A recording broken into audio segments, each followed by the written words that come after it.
Hey guys, welcome to Connected by Creatures. We have an awesome guest tonight, the one and only Matt Gambrel from Olympus Reptiles. How's it going, Matt? It's going pretty good, actually. It's going pretty good. Hey man, I just want to say thank you for being here. We really appreciate it. I've been watching your content and keeping up with Olympus Reptiles for the past few years, and I always love what you guys are doing over there. Oh, I appreciate that. And, especially since like the last lately our reviews have been way down. But for those who don't know, whenever I get on somebody else's podcast, I always drink. So tonight we're going to be enjoying some peanut butter whiskey by Old Smoky. They're not a sponsor, but if they want to be, you know what? I'll drink their shit all day long.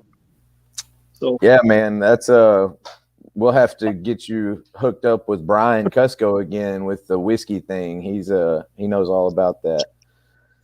you probably see. I just like it. I don't know much about it, but it's just good stuff. So if you guys are wondering where Zach is, he'll be here in just a little bit. He had a couple other priorities that he had to take care of, but he'll definitely be popping in. Matt and I are going to go ahead and get started with everything. So first off, Matt, I want to say that I appreciate you and what you do as far as your service to the public being in law enforcement. That's something that there's no way I could do, man. So I definitely respect you for doing that. I've been doing that for about 20 years currently, a little longer, actually. So it's been a long time that I've been involved in that. But it's been a good career, and it's not what people think it is, I don't think anyway. To me, it's about getting the opportunity to try to help people, whether they're in trouble, whether they're not in trouble. You still have an ability to treat them like a human being and show some respect and try to make people's world a little bit better, which has kind of been my goal the last 10 years of my career. Yeah, man. I texted you earlier in the week and told you that, that's something that I don't know if I have the proper temperament for. And it's one of those things that, I'm glad there are people like you that can hold that up, because it's definitely not for me. Well, thank you. It's been a good run, but and secondly, not too much longer. I want to wish you an early happy birthday. Thank you. If you guys don't know, Matt's birthday's tomorrow. How old are you going to be again? I am going to be 40, which is really damn scary, man. I think if you'd have pulled most of my teachers, they'd be surprised I'm still alive at this age. But screw them, here we are. There you go. Drink to that. I think mine would say the same shit. So the first thing that I want to touch on is the name Olympus Reptiles. Sure. And keeping up with your content, I know a lot of your animals are named, behind that and everything. What was your inspiration to go with in that direction with your business? So, man, it goes way back. So, the name came along before camera guy Kurt was even on board. And what it really came from is, when I was a kid, I came from, I guess, not to sound like a sap story, but I came from a traditional broken American home. I had two parents who were divorced, not great step parents, I had great home life. So that's not the point of it. But one of the few things my actual biological mother and father got along on was me getting this little pet lizard, right? No snake. My mom was absolutely no snakes. I had a green anole, which now, we use for feeders more than anything. But I had this little pet green anole, right? And they kind of came together to help me get that, for, I don't remember if it was a birthday or what. But, and so at the same age I was when I got that, it was the age you're studying mythology in school. And so, you're learning all the Greek mythology and things like that. So I named that little lizard Zeus, and it's just kind of stuck ever since then. And so when it came time to name my business, Olympus was a natural fit for that reason, because of that old lizard. And I got my start. And number two, purple has always been kind of the color of royalty and the color of the gods, so to speak. Mm-hmm. So being in Manhattan, Kansas, with the home of Kansas State, where everything is literally purple, it was a natural fit to go with that. So it kind of gave me a great color, a great name, and some backstory, and it just kind of seemed to fit and work out. Yeah, man, that's awesome. Like I said, I'd always thought that Olympus was really cool.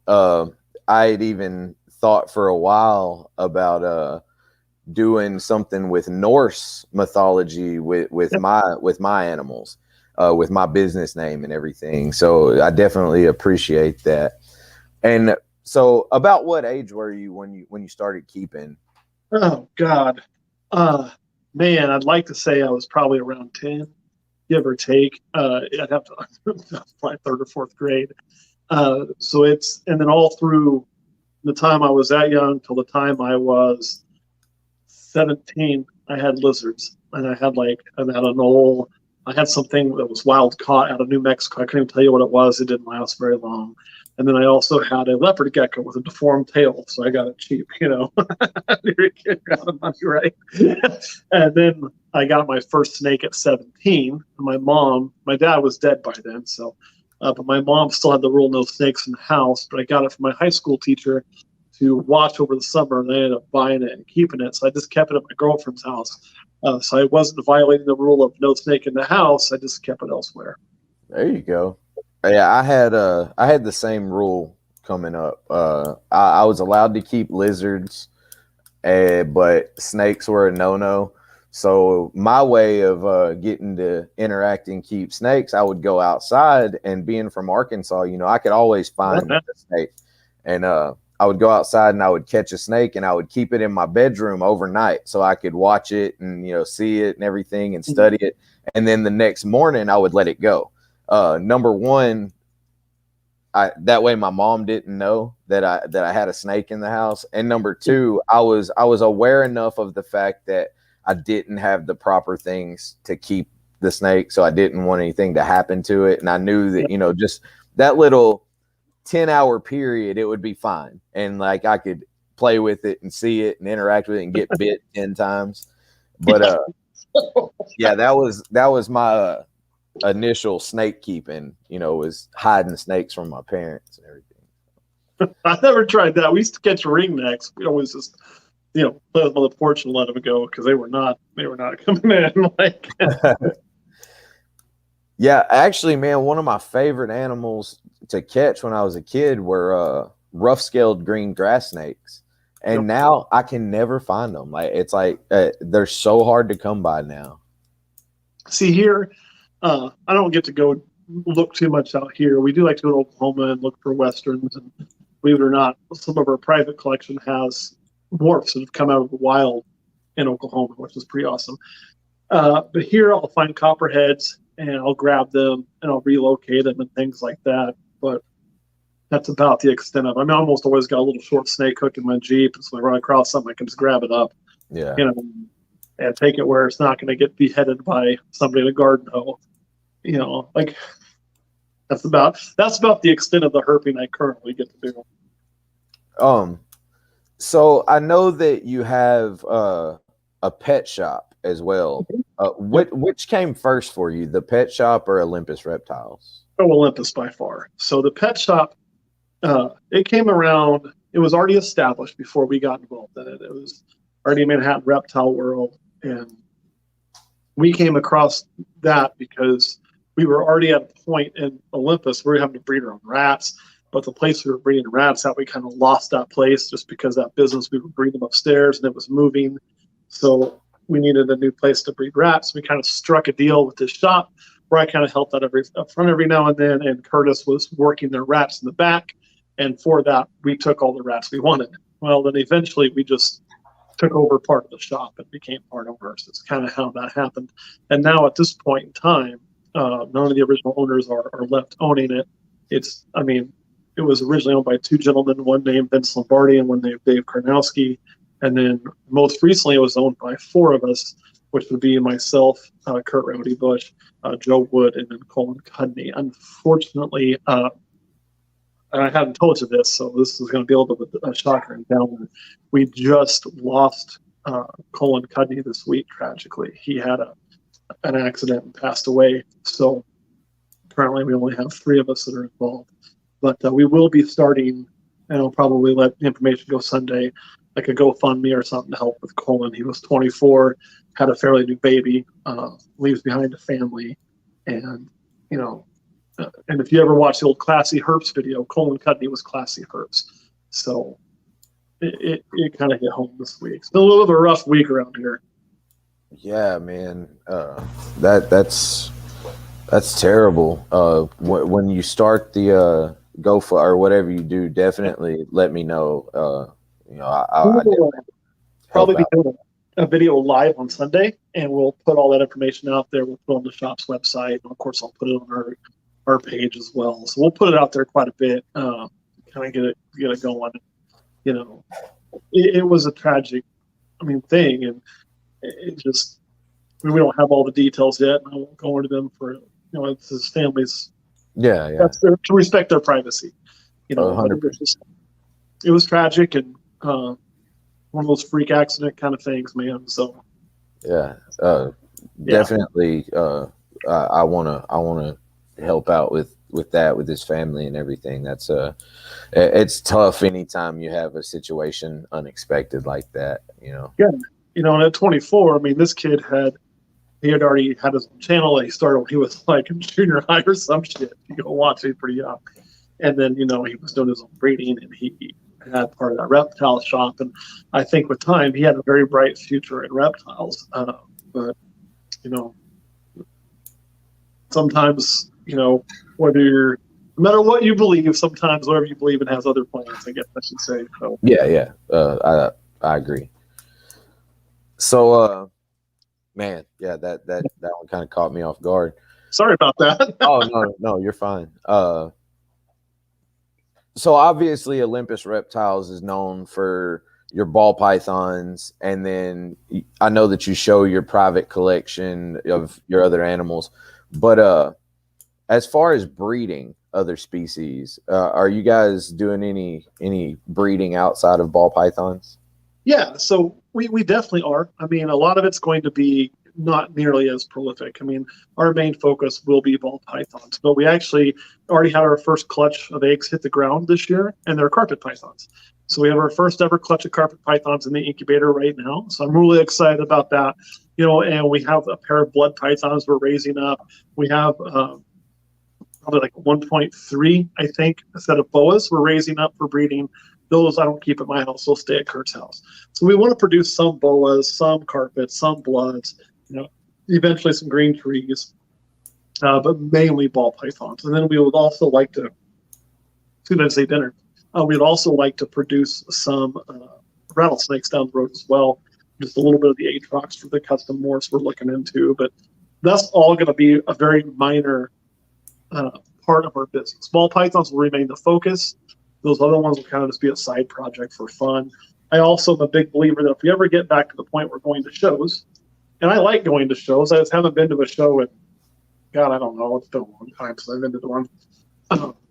When you have a table, if you got a table of all ball pythons, that's great. If you have some variety on that table, it can help to attract that customer who then will look at your ball pythons. Right. So having that variety, if it's just a handful of carpets or a handful of bloods or something different, I think could be very beneficial from an advertising standpoint.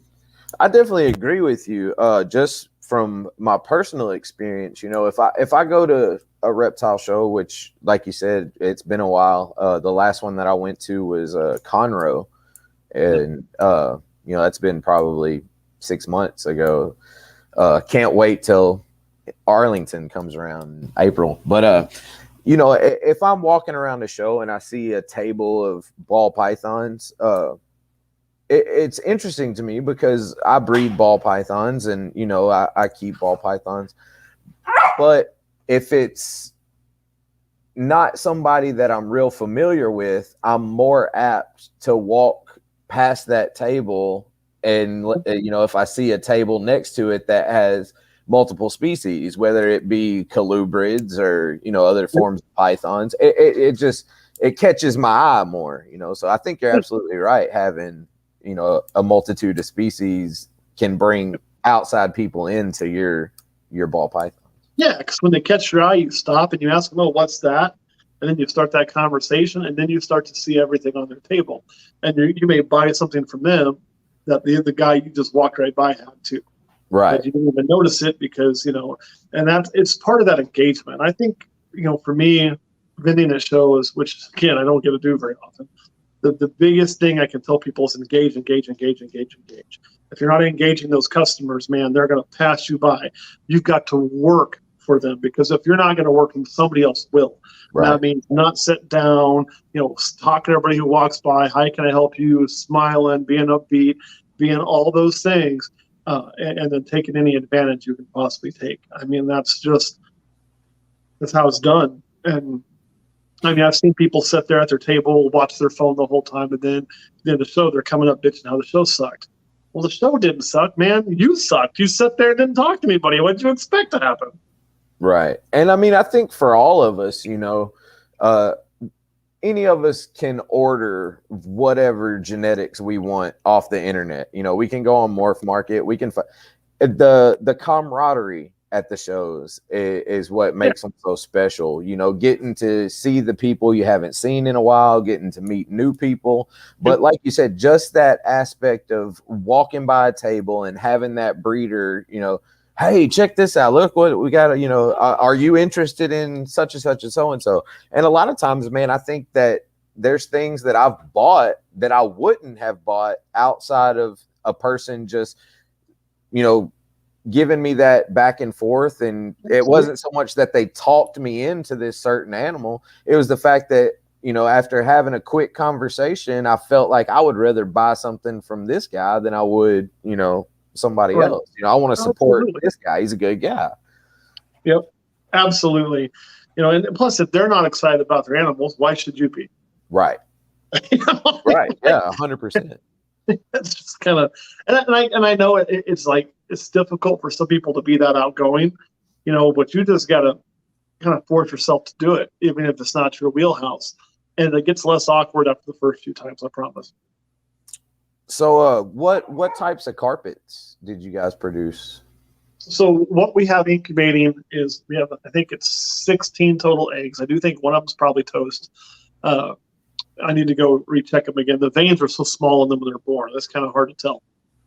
But when I say born, when they're laid.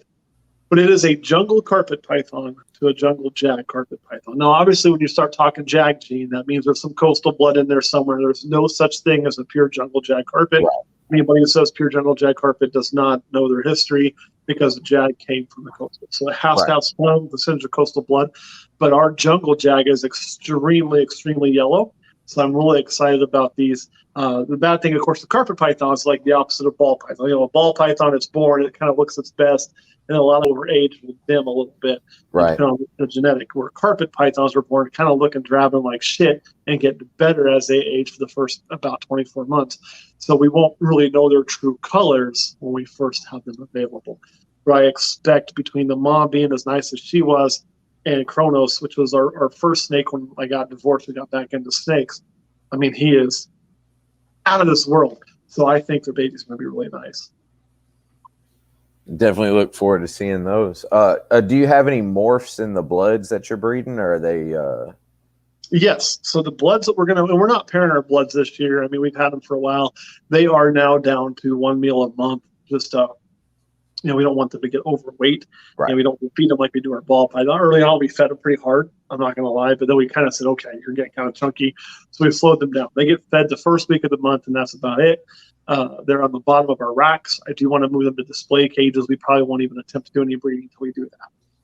So with those, they are both, let's see here. Oh, man, you had to ask. I got to remember. They should make ivories. That's what they should make. Now, one of them I'm slightly in doubt about, and I could find out 100% for sure if I just wait until it stuck his tongue out. But I really don't care. It's more of, wanting to see the process. So it's more of just a fun thing. So it's kind of what I'm looking at. But they should both be carrying the ivory gene, which is a recessive gene. And I'm trying to remember the name for it in the non-recessive form, but I'm drawing a blank right now. I'd be lying to you, man, if I said I knew anything about the morphs and bloods. I know a few of them, like the magpies and the stuff, but I'm not a blood guy. It's actually a species I've never owned. They're pretty cool. So I wasn't really into bloods, so it was Kurt that was more into bloods. So when I made a Florida trip, he didn't get to go. I brought him a pair of bloods, because he was really wanting them. So it was more his thing than it was my thing. But I got these because together they can make ivories, and one of them is also a head albino. So we do have albino running around in there, but of course it had to be bred back several times. And, it's one of those things where like the carpets are the same way. I don't plan on keeping a single carpet baby.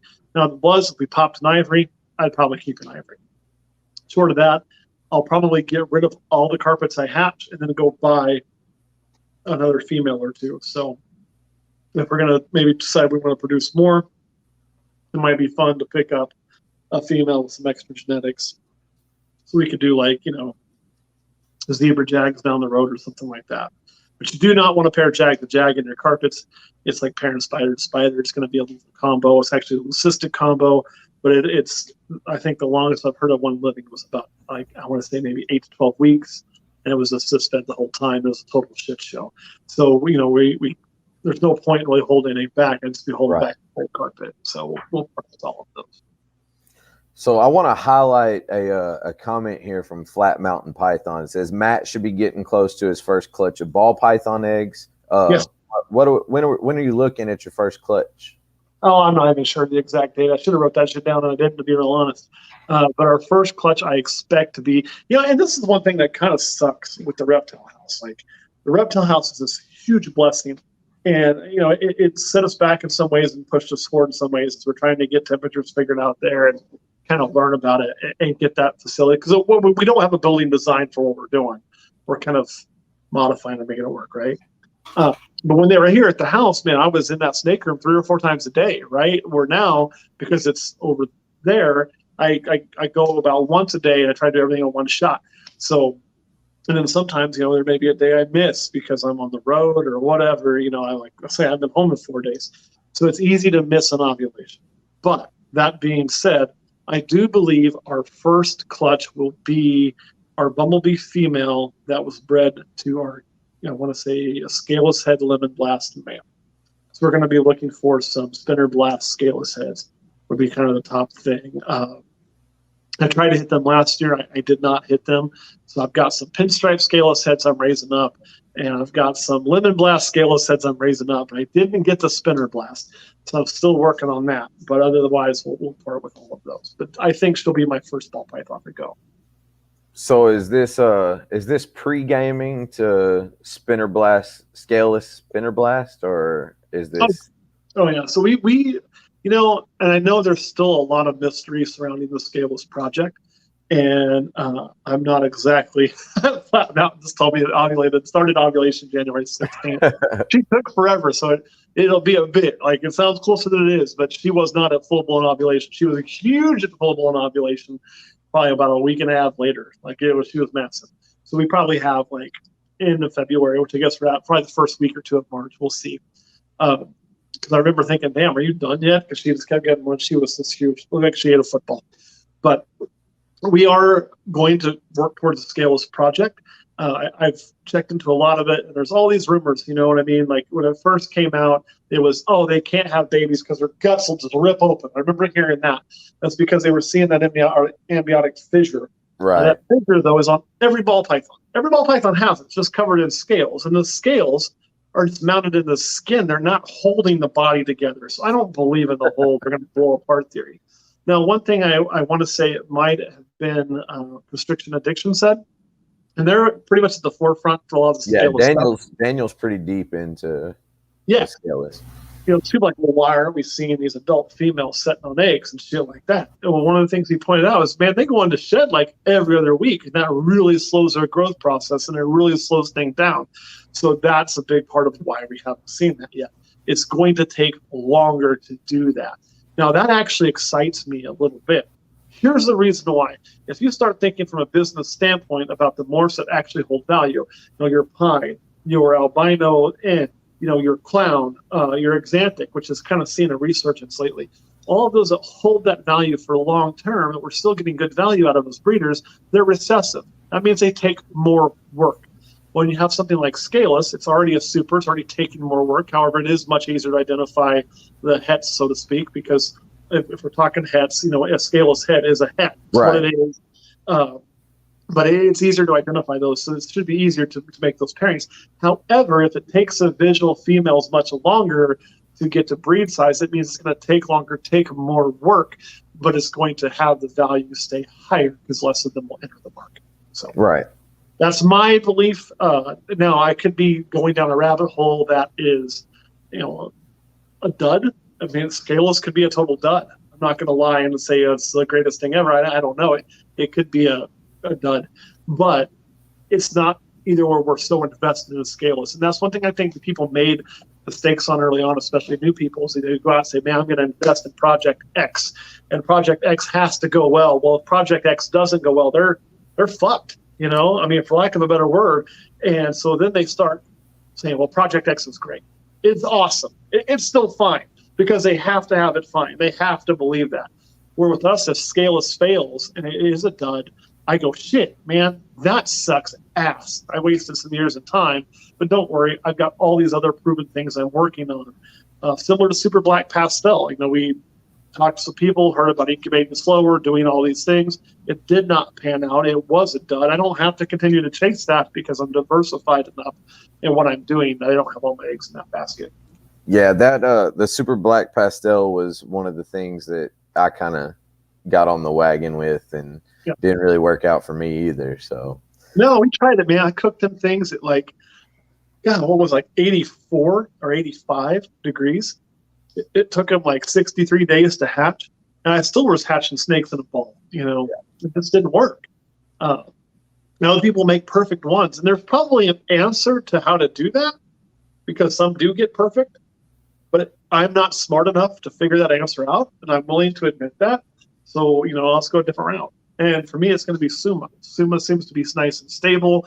It's not quite that jet black, but if you add some black pastel or cine to that Suma, now we're kicking. Now we're jet black snake, and we can do a lot of things with it. So, it'll be all right. Yeah. I kind of just rotated my Super Black Pastels over into urban camos. So, yeah.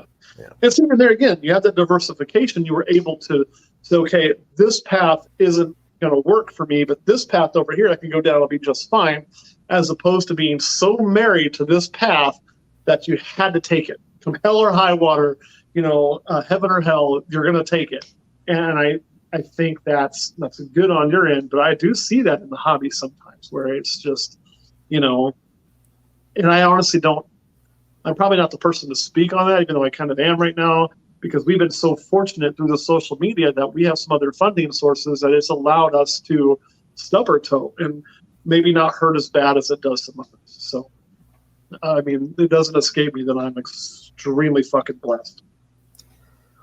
I think something that a lot of people hear and a lot of people just in general would like to hear from you about is your ideas going into the social media and the YouTube thing, because I mean I feel like you guys had a kind of a form when you went into it, and it's been successful, and I think that that's something like your ideology going into that. Like, no, I would love to give you an answer that sounds super intelligent and makes me sound like a fucking genius, but the truth of it is it was blind stupid luck. I mean, the only thing that we kind of thought of, first of all, YouTube started off as a joke. I got to put that out there. That's the truest thing. A friend of mine was talking about he was going to make YouTube videos about the dark web and make money, and had this pipe dream of, crap that we thought was stupid. So we said, let's make them about reptiles, make money before he does, and just troll the shit out of them. That was our whole goal. Which we did do, but we were expecting to get a check. And we had this whole plan to take the check out on a date. Like, Kurt and I were going to take the check to dinner. We were going to take the check to the movies and just send him pictures all night of us taking the check to the bar. They're like, but they don't pay you by check. Obviously, YouTube only direct deposits, so that didn't work. We didn't know any better. So it was a joke. It started off as kind of a joke. But we did have a format, and the whole format I came up with is, I came into the game watching a lot of Snake Bites TV, and then the people would try to be Snake Bites TV. Well, I'm going to let Snake Bites be Snake Bites. I can't do Snake Bites better. Brian Barczyk was doing it, so fuck it, let him have it. That's his deal. Why am I going to try to reinvent the wheel? But as I was researching and trying to learn things, as a guy that kept snakes was pretty new to ball pythons and new to keeping and new to breeding, there wasn't anybody out there on social media who was in my shoes. So I wanted to be the guy in my shoes. I wanted to be the guy that was like, hey, you're coming on this journey with us from the beginning to the end. From how we start, you're going to see our successes, you're going to see our failures, and you're going to move through it. And if you watch the first few videos, oh my God, I'm so dry. I did get into the trap of I have to sound like I guess Ben Stein, or be all sciencey. And then I finally said, why am I doing that? That's not who the hell I am, and screw that shit. And I just became me. And so hopefully the same guy you see on camera is the same guy you meet at a show, same guy you meet walking down the street. This is who I am. And, that's been our format. Our format has been, you're coming with us for the ride. It's kind of what did really good for us early on. I mean, we blew up more than I ever thought we would. We've been pretty stagnant lately, but I think I've also become, in essence, what I wasn't. And what I mean by that is when we started this whole idea, we were the new guy. We were the guy just like everybody else who was just starting out. And now I have a facility. I have a couple hundred snakes. I have all these things. I have all this shit behind me. We go somewhere and a lot of people will know who we are in the reptile community. And so I've become the thing that I wasn't. And that's made it much harder for me as far as growing, because it's, I lost the idea of I'm just like you going through this journey. However, the fact of the matter is I'm still just like anybody starting out. I mean, we've only been at this since 2000 and I want to say maybe 12 or 13. So I got my first ball python. My first clutch wasn't produced till 2015. It was produced in this house. I'm setting it now. So we're not this guy who's been in it for 25, 30 years. However, I think sometimes it seems like that's because you see my face so damn much. So I wanna highlight a couple of the comments. Sure. Patrick says, I love those early Olympus videos where Matt went over all the morphs he had and how to ID them. Super helpful for a new keeper. And I completely agree with that. Like, there's a lot of your videos that I watched for that same reason. Here's my thing, then, and this is for Patrick. Is that something we need to go and revisit now that we have more morphs? Because, maybe it's me. Maybe I've gotten away from what was making the views happen, and I'm open to that. So if that's what you want to see more of, man, that's what we'll do. But we also want to try to be entertaining. I guess I thought maybe I was being boring as shit. Maybe I should get back to that. So I'm going to take that to heart.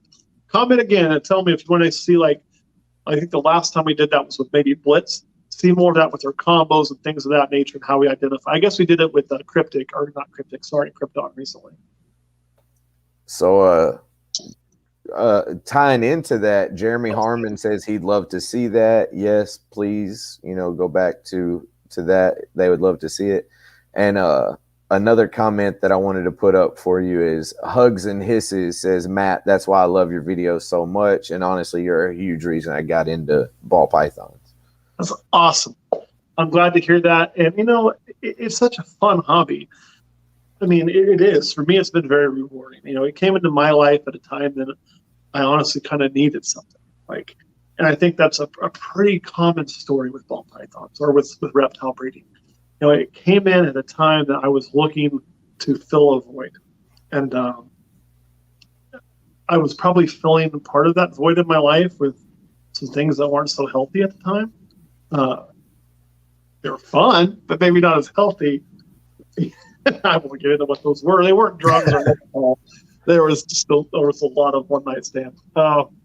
It happens. It happens, right? And so then, but there's no meaning or purpose in that. And so it really has given my life a lot of meaning and purpose. And once that started, then all of a sudden, I was able to really settle into what my life has become, including meeting my wife and things of that nature and having this purposeful existence. It's allowed us to do a ton of charity work I'm extremely proud of, and have a purposeful existence in my community. So it's been a great thing. And so if we can inspire others to get into it, man, I hope your experience in this hobby is as great as mine. Just watch out for those Facebook groups. It's full of assholes. That's to be my only piece of advice. Yeah, I definitely, I couldn't say it any better about the Facebook groups, man. There's a lot of toxicity in the Facebook groups. And I hate that because I love the reptile community. I love, and a great place where I've met a lot. It's where I met Zach, and Zach's really late, so I'm gonna have to get in his ass. But it's it's like where I met Zach. So it's where this idea for this podcast came from is Brian Cusco's Discord. Like we've created like a small family in there, and everybody supports each other and everybody helps everybody out. But it's broader than just that. Like I've met so many people that I've become great friends with in this community and in this hobby. And it really bothers me when I talk to people that are new and haven't been in this, and the only exposure they're getting of the community are these toxic ass Facebook groups, and they're even telling me, they're like, Bradley, I don't know if I even want to continue doing this. And I try to express to them that it's not all like that. Like there's great people in this community that will help you and do everything that you want to do.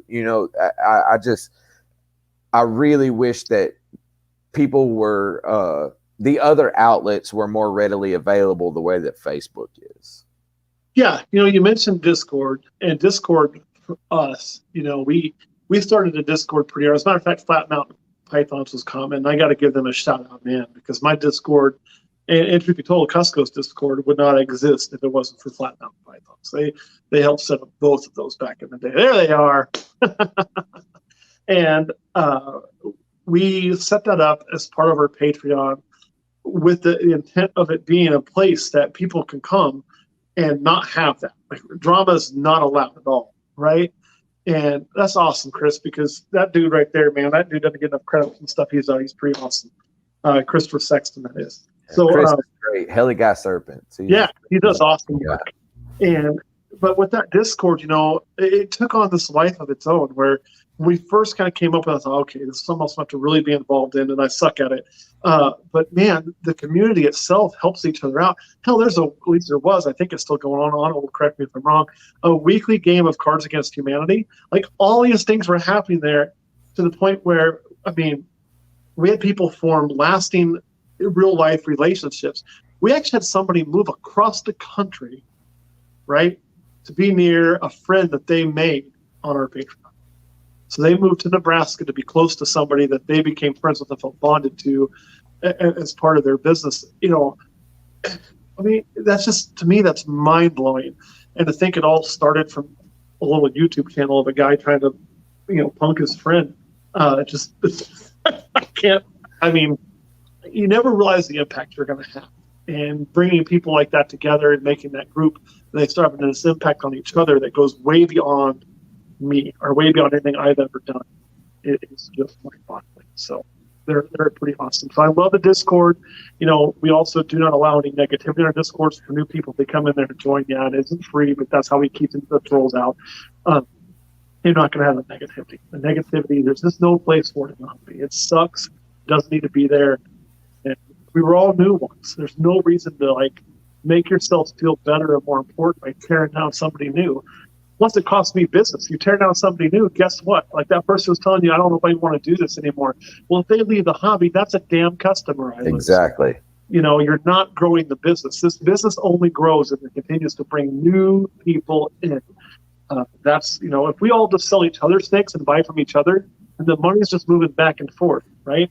And nobody can really make a business out of this full time. You have to bring new people in. You have to. It's the only way. And I highlighted Reptile Revival's comment. They said they had to leave Facebook and Instagram for a few reasons. They missed the community, but not the nonsense. And I just want to go out there and say that I'm not sure if you're familiar with Reptile Revival, Matt, but Brian and Kathy are two of the best people I've ever met in this hobby. Like, I've had the opportunity to meet them face to face and hang out with them, and they're great people. And when they told me that they were leaving kind of the community, and they're still breeding, they're still doing their thing, but when it really hurt me, man, because like they're great people, and I wish that they could still, do the things they were doing and communicate with people. But, like we've been talking about, there's just so much negative bullshit that, it hurts people like that. And if you're ever interested in super dwarfs outside of Garrett with Yeah. Brian and Kathy are Reptile Revival. They're definitely some people to look into. Well, let me put this out there for them and anybody else too. There is a place you can still do it. I'm going to do a little self-advertising here. So, Yeah, man. Plug it away. shameless self-plug. But if like, because the problem with leaving the Facebook is even though Facebook doesn't allow sales, everybody rehomes shit on there and tries to get around that anyway. But like with that Discord that we're building, if you come onto that, and yes, like I say, I'm gonna lie, for you, it's $5 a month. But if you come onto that, we actually have a place where you can not only talk about what you do, the community tabs, all of those, you can sell. I don't care. We actually set up a spot for people to sell animals on our Discord, which goes against everything from a business practice. I mean, from a business standpoint, I should lock that down and I should be the only one selling them, right? Because that would make me more money. But I don't make super dwarfs. I don't have every morph out there. I wanted people to have a spot where they knew the buyer, they knew the seller, they could talk to them, they could do it without negativity, they could do it without scamming, which is all over Morph Market from what I've understood lately. Although we did buy some of Morph Market, it's a great experience. There's good people in there too. But you can come there, you can do that right there at that place and have that audience, have that good interaction, and sell your animals or buy animals you're looking for. Has it all been bliss? No, we've tried to bring in rack makers and we've had terrible luck with that just due to the way the world has worked, unfortunately. Right. But we are trying to make a different type of market as well where people can be safe. And some people balk at it being $5 a month. But let's be honest, if you're going to sell on Morph Market, what are you going to end up doing? You're going to put up one picture? No. You're going to buy the account, put up multiple pictures, right? So what are you doing? You're doing the same thing, the same exact thing. You can hate my guts and still make money on our Discord. You don't have to talk to me. You can continue to hate me. It's fine. Or you can like us and interact with everybody and play those games. Whatever you want to do. There's people on there 24/7, I swear. And something that I think that we should all be thinking about right now with all the shit that's going on with, what's going on in New York, what's going on in Illinois, what's going on in Florida, and all these different places, man, the last thing that we need to be doing is jumping on each other's ass about, oh, this guy's husbandry or this person's breeding or this person's that. We have to come together and back USARK and to back people that are going to fight for our rights to keep these animals that we love so much. I agree with that. And even pulling in people that aren't breeders and aren't, stuff like if they have one reptile or any, we just need to build this community up and make it stronger because there's power in numbers. Right. And, the more numbers that we can build that can show that, these ball pythons aren't trying to kill people. These are just animals. And, a child can build a relationship with a snake or a lizard just the way they can with a dog or a cat. These animals mean something to people. It's not, it's not just people out there being ridiculous. And I'd be lying if I said I never cried over a snake. Oh, me too, man. Me too. And even my daughter, I've had my daughter cry over snakes. This is part of our family. And doing this and what we're building right now, this is our dream. It's not just my dream. It's become my whole family's dream. We've done birthday parties, and to see my daughter hand another little kid a snake for the first time and to see that kid's eyes light up, and that means so much to me. And I honestly don't, you were talking about earlier, reptiles and you being in a bad place. And man, reptiles are cathartic to me. If I'm having a shitty day, if I'm having a bad day, I can go in my snake room and just sit down and I feel better. That's my catharsis. No, I understand. That's one of the things I miss about having a reptile house is I can't just go down there. Can't spend that 10 or 15 minutes here or there. Because it's next door, but next door, I live in the country, so next door is like a 1/10 of a mile, my fat ass ain't walking that. It's like a hill too, I'm in Kansas, you expect it's like this. So yeah, screw that shit. So I have to go in a Jeep and drive there, but it's very cathartic. And too, the other thing that happens, people go, well, I'm here and I'm in Missouri, and that's clear over in New York. What happens in New York will happen in Missouri. Bullshit. Once New York and California do something, other people will do it too. You know, we got to fight that on the front where it first starts and tell them to kiss our ass. You know, we just do. You can't give it up in one state, because once state, and I'll prove a point to it in this exotic cats. Now, I'm not a tiger keeper. I would love to have a tiger. But once laws started coming into place for how to keep those big cats, which are not really about licensing, they're bans. Let's be honest. It's a ban in most states, not a license issue, because there's no way to go get the license. I mean, they just made it impossible. That same law got copied and pasted in state after state after state after state, with very few changes. So we have to fight it now, not when it comes to our home state. Yeah, I agree 100%. And, you know, that's kind of, you and I were having this conversation before we went live about everything that's going on in Florida and all that stuff. And now that we're live and we have people in here, I want you to touch on the things that we were talking about, kind of your, the feedback that you were giving me before that, when we were talking about, you know, how we can continue doing the things that we're doing without bans and without, you know. Yeah, I was confused for a second. Now I'm tracking. You know, I mean, there's ways to make sensible laws. I mean, I'm a venomous snake keeper. Everybody knows that. I don't hide it. You know, we got with our animal control locally and said, hey, this is what we have. What do we want to do? What do we need to do if we want to do this? You know, there's sensible laws that can be passed. Like a great example is one of the animals they're worried about in Florida is a tegu. And I get it. Okay, tegus can take hold in Florida. They can cause havoc to the systems down there. I'm not saying that Fish and Wildlife's wrong about that. I'm saying they're wrong to ban things. And they even are saying, hey, look, if you already have a tegu, you get to keep the tegu, right? You don't have to get rid of it. The ones that dies, you can't replace it, and you can't do all this. Well, why not just have it where if you're a tegu breeder, you have to tell the state, hey, I'm breeding tegus. Maybe there's a small $25 registration fee or whatever, and then you have to track who you sell tegus to. So if a tegu gets released and the person released it can be fined, because people don't really do that. Like the idea of pet keepers releasing all these animals in the wild is some bullshit anyway. Yeah, and I hear that all the time about Florida. Well, the Burmese pythons. Well, it wasn't even people releasing them. It was a hurricane. It was a damn hurricane. It wasn't people releasing pets. For the love of God, Andrew. It was Hurricane Andrew. Exactly. And, you know, but we get blamed for it as pet keepers. Now, granted, that was a breeding facility, et cetera, but there is a way to do things sensibly and track things sensibly. I think a lot of your responsible reptile keepers would be okay with it. But don't make it $10,000 fees. Don't make it, you know, impossible. And don't make it stupid. Make it sensible. That's it, you know?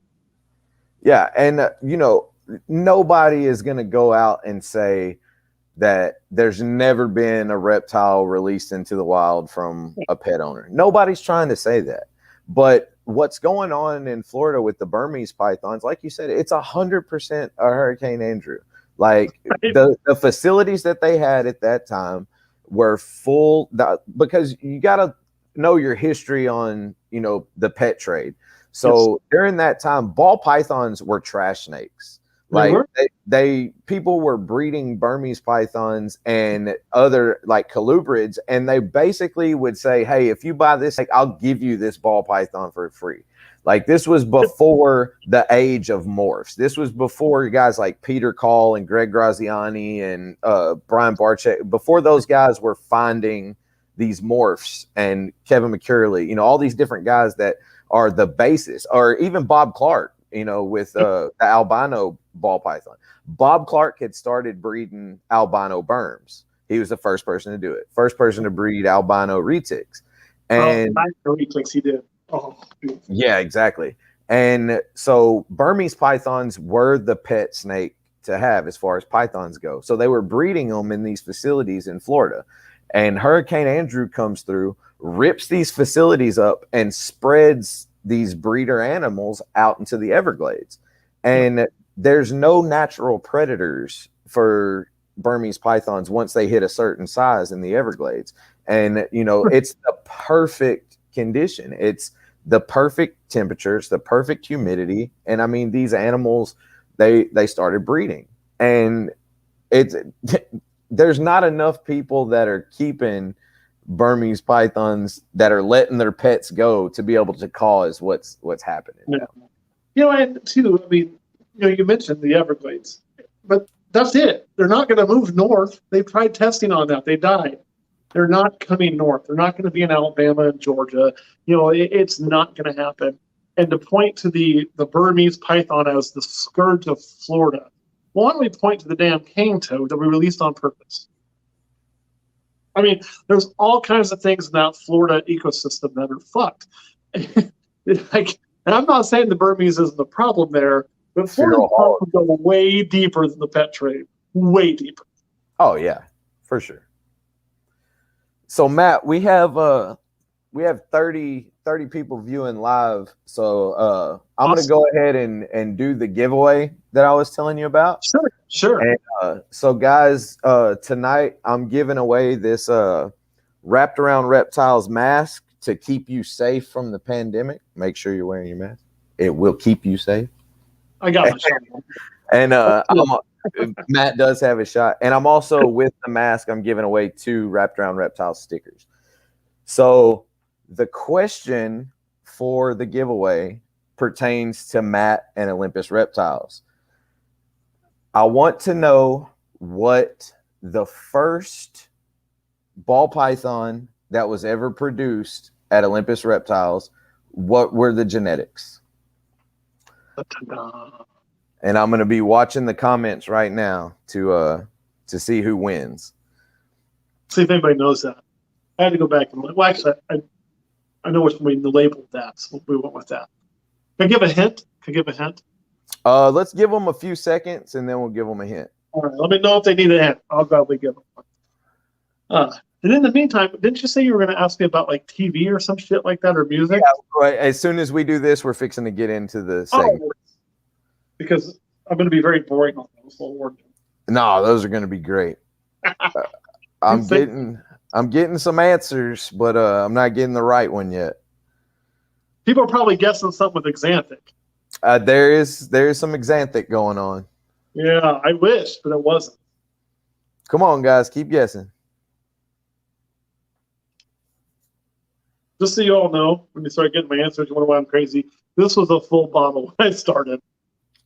Yeah, if you're just tuning in, you can check back, and Matt opened that bottle at the beginning of this live.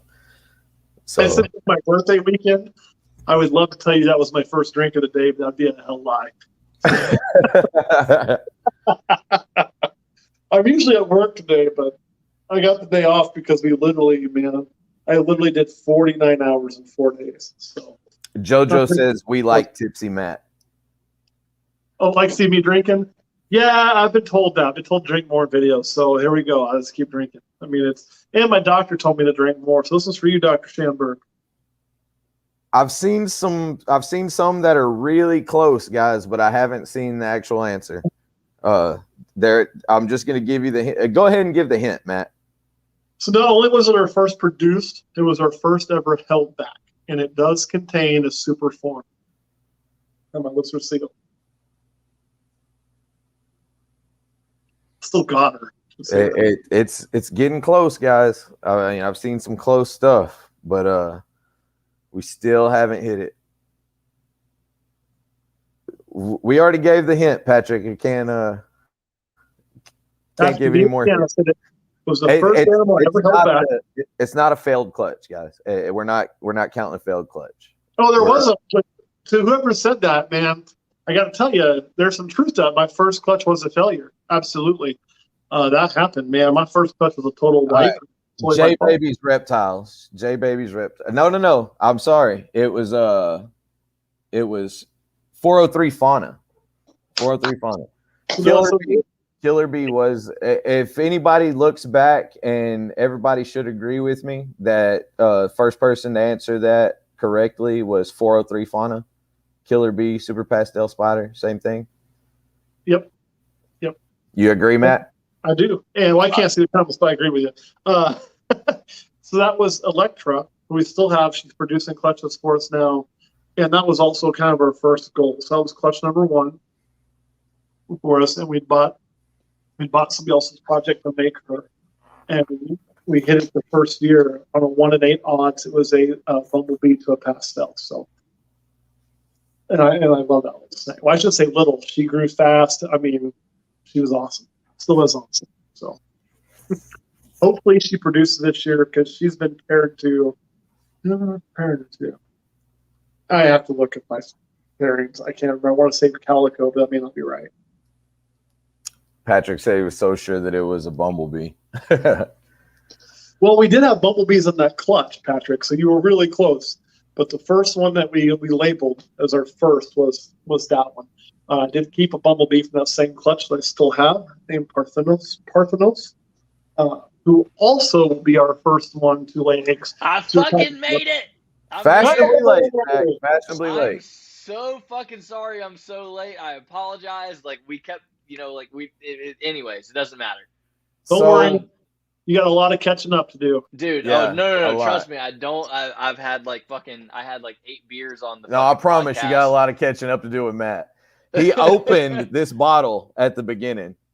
Show him the bottle, Matt. Dude, I'm telling you, Matt, I'm telling you, I told Bradley, I was like, please tell Matt how much I appreciate him fucking doing our podcast, because I genuinely didn't know if I was going to make it while you were still here. I mean it, man. Like, literally, I'm not kidding. I had 0 snakes when I found your channel. Like, early on, it was like you, Brian Barczyk. Like, I'm not kidding. Like, it was that kind of thing. And I loved that you guys got started so early. That was a big inspiration for me to start my YouTube channel. You know what I mean? Just from a marketing standpoint, I love that you had that much foresight. And I'm sorry that I'm like fucking coming in and just bringing this much energy, but that's fucking me, man. I genuinely was that excited. Like, I clicked the link expecting this to already be over with and done. So really, thank you, man. I have diarrhea in the mouth. I keep it going. But you did miss the early part because it wasn't so much foresight as it was me fucking with a friend of mine that started YouTube. I love it. I know, but that's where it comes from, man. Of just like somebody being like, "Hey, man, you should do this thing or whatever." And I think that I appreciated that even more because, again, like, just like you said, it's like when you guys were doing YouTube for snakes, really not that many people were doing it. Yeah. And so, again, and don't take this as insulting. You guys weren't doing it at the same quality as a lot of people, but you were still doing it, and there was not anyone else out there on the platform. And so you guys like, fuck it, we don't care. We just need to post. We need to put content out. And I again, like, that thought process means more to me than the content that people put out. And again, I'm a big marketing guy. I'm a big I'm a big business mind guy, and I like people that have a great business mind. And I think that you guys have a really great fucking business mind between you and Kurt. Well, thank you. I appreciate that. And we did. We wanted to push content, and our whole attitude, and it came from watching snake bites. And if it sounds like I'm bagging Brian, I'm not, because Brian is literally no, that's the facts, man. But I love that. He's a hero. hero. People shied away from it for that point, and they fucked themselves. You guys leaned into it and benefited as a result. The thing was, too, when we started, we finally said, okay, hey, we're going to do this. Like, we got past the joke part, so this is something we're going to keep doing. Everything was so cut. Like when you watch snake bites, we do this, we cut this, and even today, if you watch the vlog, it's cut, which isn't a bad thing. It makes for a very nice visual video. We didn't want that. I wanted to turn on the video, turn on the camera. If I say something stupid, then hey, I said something stupid. Fuck it, let's roll. Yes. And I love that. It was raw. It was super raw. And I'll tell you, Matt, I think that's a little bit missing from what the content we have coming out. And that's what I think it's interesting, man. It's super fucking interesting. I've been talking about content for like the last hour and a half on Chris Eaton's podcast. Like, I wanted to dive into that with him really deep, and I couldn't. And so, like, diving into this with you now is huge. There's a fucking big hole. Like, there's a big hole to fill with content. Are you guys on TikTok? We are. Actually, we have 50-some thousand subscribers. Yes, exactly. I fucking already knew that you would. If you said yes, I knew you'd have a ton. Well, they're all not Asian. They're all Middle Eastern. It doesn't matter. Really? The point is that there's huge, like insane amounts of organic growth to be had on TikTok. I don't care if you're me, Bradley, you guys. I mean, literally anybody that's watching this that has literally never posted a YouTube video or an Instagram post. If you jump on TikTok right now and you start making interesting snake content that's like entertaining, you can fucking reach people. It's amazing to me. I thought the cutoff was months ago. I really did. I thought honestly, like, okay, if you didn't start posting like 6, 8 a year ago, that you missed the boat. But no, it's still there, man. The organic reach is amazing. TikTok's a little hard because I honestly feel like, and we're not very good at it. You got to post like fucking daily, man. That's why our Instagram sucks. Sure. Instagram's a beast. You got to constantly feed. You work a 40-hour work week. It's really hard to do that. Anything else I got going on? But what happened for us on TikTok is when I was just testing it, like literally in testing mode, I made a feeding video for a little rattlesnake. It's a little Massasauga, which is a very small species of the rattlesnake. It was literally just kind of testing, hey, we're putting this out there. We're going to see if this works. I was kind of learning how TikTok worked. We didn't tag it. Yes. We didn't write the script. We did nothing. And that's like almost all of us, yeah. And we did 17 million views. That's amazing, Matt. It was nuts, but they're all Middle Eastern. You look at the comments and it's like all shit written in Arabic that I can't understand. But here's the thing. It doesn't matter to the algorithm. No, it doesn't. We've never been able to replicate that. And I have not been very good about posting stuff. I actually filmed one today to post later, which is that same Massasauga. I just caught it shedding. I got to get better at wanting to just filming little 30-second clips and just making myself do it. Because, TikTok, there's money to be made on TikTok as well. Like, we actually do get paid, but it's very little. Well, and what people don't understand, Matt, is that there's, again, it's organic reach. It's literally, this platform is the only platform I can think of right now. I think it's the only platform right now where you can post something and no matter who you are, there's a chance that they're going to blast it out to literally millions and millions and millions of people. And where I was at with it, like mid-COVID, was like, dude, everybody's on here, like, and then obviously like the whole Trump thing where we thought it was going to get shut down. There was a dip in people, producing for that platform, which I saw as like, okay, I think it's over. I really did. I thought it was dead, and so many other people made that same mistake, and so I stopped posting. Reality was, it was a fucking opportunity. It was a huge opportunity to keep posting. And you can catch that, and you can catch those 17 million fucking views. And again, it doesn't matter where those views go. The algorithm is still going to love you for it. You want to hear something that's fucked about TikTok, though? Yes. Oh, because I agree 1,000%. There's so many things that are terrible about it. So that was our second video I made. I believe video number 2. Again, just testing, and it went what I would consider viral. 17 million I would consider viral, right? Super viral, yeah. We have all these views and shit, and that put us where we could actually sign up for the TikTok creator partnership and all this crap. And we did that, but that video we made exactly 0 off of. Yep. And still, because we had this conversation with Andy Gabbs. Yeah, once you make it, you have the ones we made afterwards we got paid for, but that one we don't get paid for. Yep. Yeah. Andy kind of explained to us. We had Andy Gabbs on, and Andy's got like 500,000 TikTok subscribers, and he was telling us the exact same thing about how videos that are posts that he had millions and millions of views on. It doesn't happen anymore. Like he doesn't get paid for it, and kind of crazy. If it was before you were in their partners program, you don't see a penny, even after you sign up. And that kind of sucks. That's one thing I wish would change. But all in all, TikTok as a platform it's a good platform. It's interesting, but I'm still learning how to do it. Some of the things we did that we thought would do really well on TikTok, like we did a 1-minute video about sex and snakes. We showed a male, female being sexed in a minute. Boom. I mean, you see both. See how to do it really quick, really informative. Bam. Didn't do that great, So TikTok, honest to God, is kind of our feed video dump. 2.5 little feeding videos on TikTok. No, but that's okay, because I think at this point, again, like if you missed the boat early on, as far as like becoming like an early adopter and thus a creator that gained a lot of ground, Right now, it's massive in the sense of like I can put out content here that's going to reach literally anyone, like anyone. I can just place hashtags on, and again, it's this organic reach that Instagram used to have, where now it's way more targeted. YouTube used to have, where now the algorithm is way more targeted. TikTok is still literally, they're just like, hey, fuck it, like we're just like send this way, like it's just blast it out to anyone and everyone, kind of. Yeah, which the upside is that so you can take a TikTok video that gets 80 million views and you might convert that to 2,000 subscribers on YouTube, or or plus, you know what I mean. And so that's where there's that trade-off, and then it's a matter of how you on the back end monetize that. Right. And the sad thing is, like I love YouTube. YouTube has been in some ways great to me, and in some ways very shitty to me.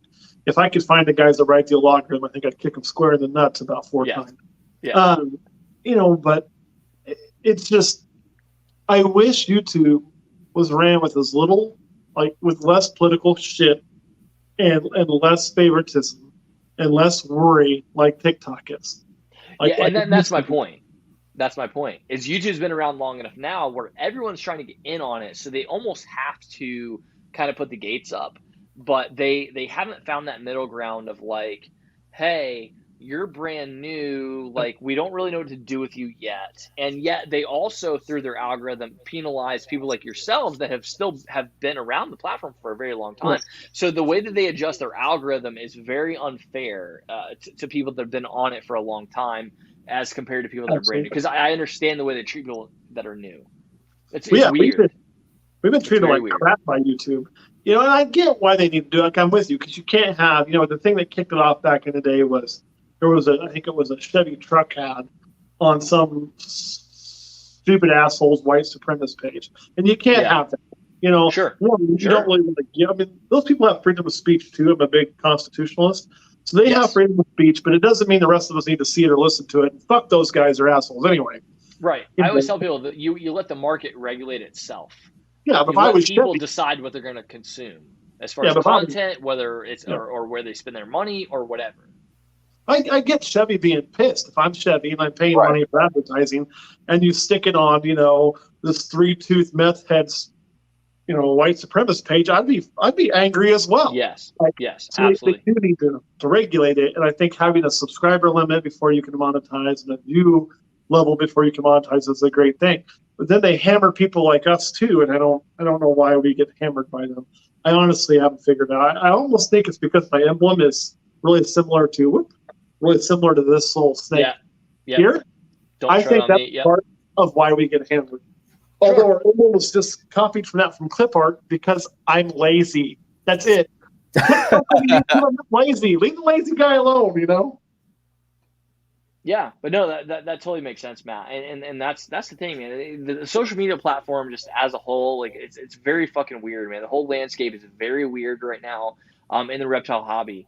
I myself follow a lot of people that are way larger on a lot of other platforms, or on all of the platforms in other industries. And it's maddening for me from a reptile standpoint, because I'm like, we don't have this level of growth like available to us, because the even the content that we're able to produce doesn't fit this niche, which is why I think people hate Brian Barczyk, because he toes that line between both, because he has to. He has no choice. He has to toe the line between like what's popular and then also keeping it reptile centric to make sure that like the reptile stuff is being brought up, but also he's staying relevant. And I think a lot of people that watch his stuff that hate him, they don't see that angle. He's always been really good at that. Yes. And it really pains me the amount of hate he gets, because it's just, I'm a big believer, and I think I mentioned this somewhere, I don't know where I said it last, but hate usually is one of two things, right? Hate is either somebody's way of trying to elevate themselves. If I trash somebody else, so I can elevate myself. Yes. Or it's pure jealousy. That's really the only two things that hate. And that's it. Yeah. And there's no reason or just genuinely not understanding. There's also that too, and I understand that. And Brian, Brian, he has made this. You're right. Walking that line in that niche. And I'm a guy that'll tell you from a standpoint. I miss the old snake bites. I enjoyed those old snake bites, Me too. more than I do the current vlog. Sure. But I also understand why the current vlog exists. He makes more money on that. That's how he feeds his family, and why would I begrudge him that? Why and would not I just feeds his own family, because a lot of people don't understand too is that it's not just like, oh, this is how I make my money. It's like he also feeds that money into other businesses that are also reptile centric. Does anybody think that he's making $1 bazillion off Reptile Prime? Or you know what I mean? Or again, just the other things that he puts money into that are again promoting this industry. And again, just it's the true ignorance of people that are involved in this hobby, and it can be very frustrating. You mentioned Reptile Prime. We're one of the few retail locations that carry Reptile Prime. Yep. Like one of the very few. It's really hard to walk into a store and buy that shit. But I use it myself. It's a great product. Now, that's why I've always loved you guys. Yeah, and I was involved in it before his picture was on it. Yeah. I had people telling me, like, how can you use that? Like, how can you support this guy? I'm like, because the litter's good. I remember somebody was all pissed that I was using Reptile Prime, Brian Barczyk, because his face was on it. And I was like, well, if it makes you feel better, stick shit in it. So, yeah. I mean, this is what it's designed for, so. But he did. He helped that product. And here's the other thing, too. Let's be very, very blunt. And for all those people out there that want to hate on what he does and hate him and all of that kind of shit, I wouldn't exist. Brian Cusco doesn't exist. None of us exist without what Barczyk laid. Yes. He laid the foundation. Yes, he did. And he gave me the confidence in a lot of ways to do what I do. I'd come home on my lunch breaks every day, eat lunch really quick, and watch snake bites. True story. And that's one of the things that gave me the confidence to do it and do it a little different. And if there wasn't for Brian Barczyk, none of us are here. Plain and simple. We wouldn't be having this right now without Barczyk. We would not be doing this right now. And that doesn't mean that anybody's above question or reproach. I mean, that's not what I'm trying to say. Sure. But the fact is, man, give them dudes their due. Give those guys that laid a foundation their due in this hobby because they deserve it. It doesn't mean they're perfect. It doesn't mean they're, they can't do things better than what they do, myself included. There's things I can do better. And I didn't lay the framework. But without Barczyk, I'm not here. Yeah. Well, and Matt, I'll tell you, I think you guys have really picked up the torch in the sense of like, that has been y'all's approach. You guys have never shied away from anything. You have always been very clear about like, oh, we're making this change. This is why we're making this change. People and not only that, like you've acknowledged like, oh, people have criticized us for this, and we've made this change, this adjustment. And that's why I say, like, I've always seen it where I can tell, not even just like pointing to Barczyk or whatever, but as a human being, you're like, hey, we got this feedback, and we acknowledged it, and we thought about it, and we said you're wrong, so fuck you. But also, that would be the nutshell, man.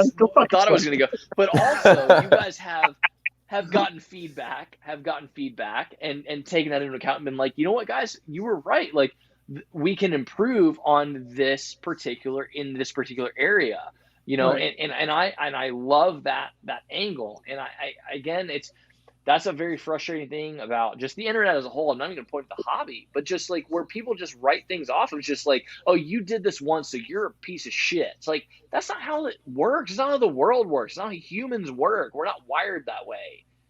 I think my favorite one was there was somebody posted pictures of Barczyk with this, like, I think it was a retic cage, and the cage was dirty. Like, oh, look at how it keeps his retics. What a piece of shit and all this.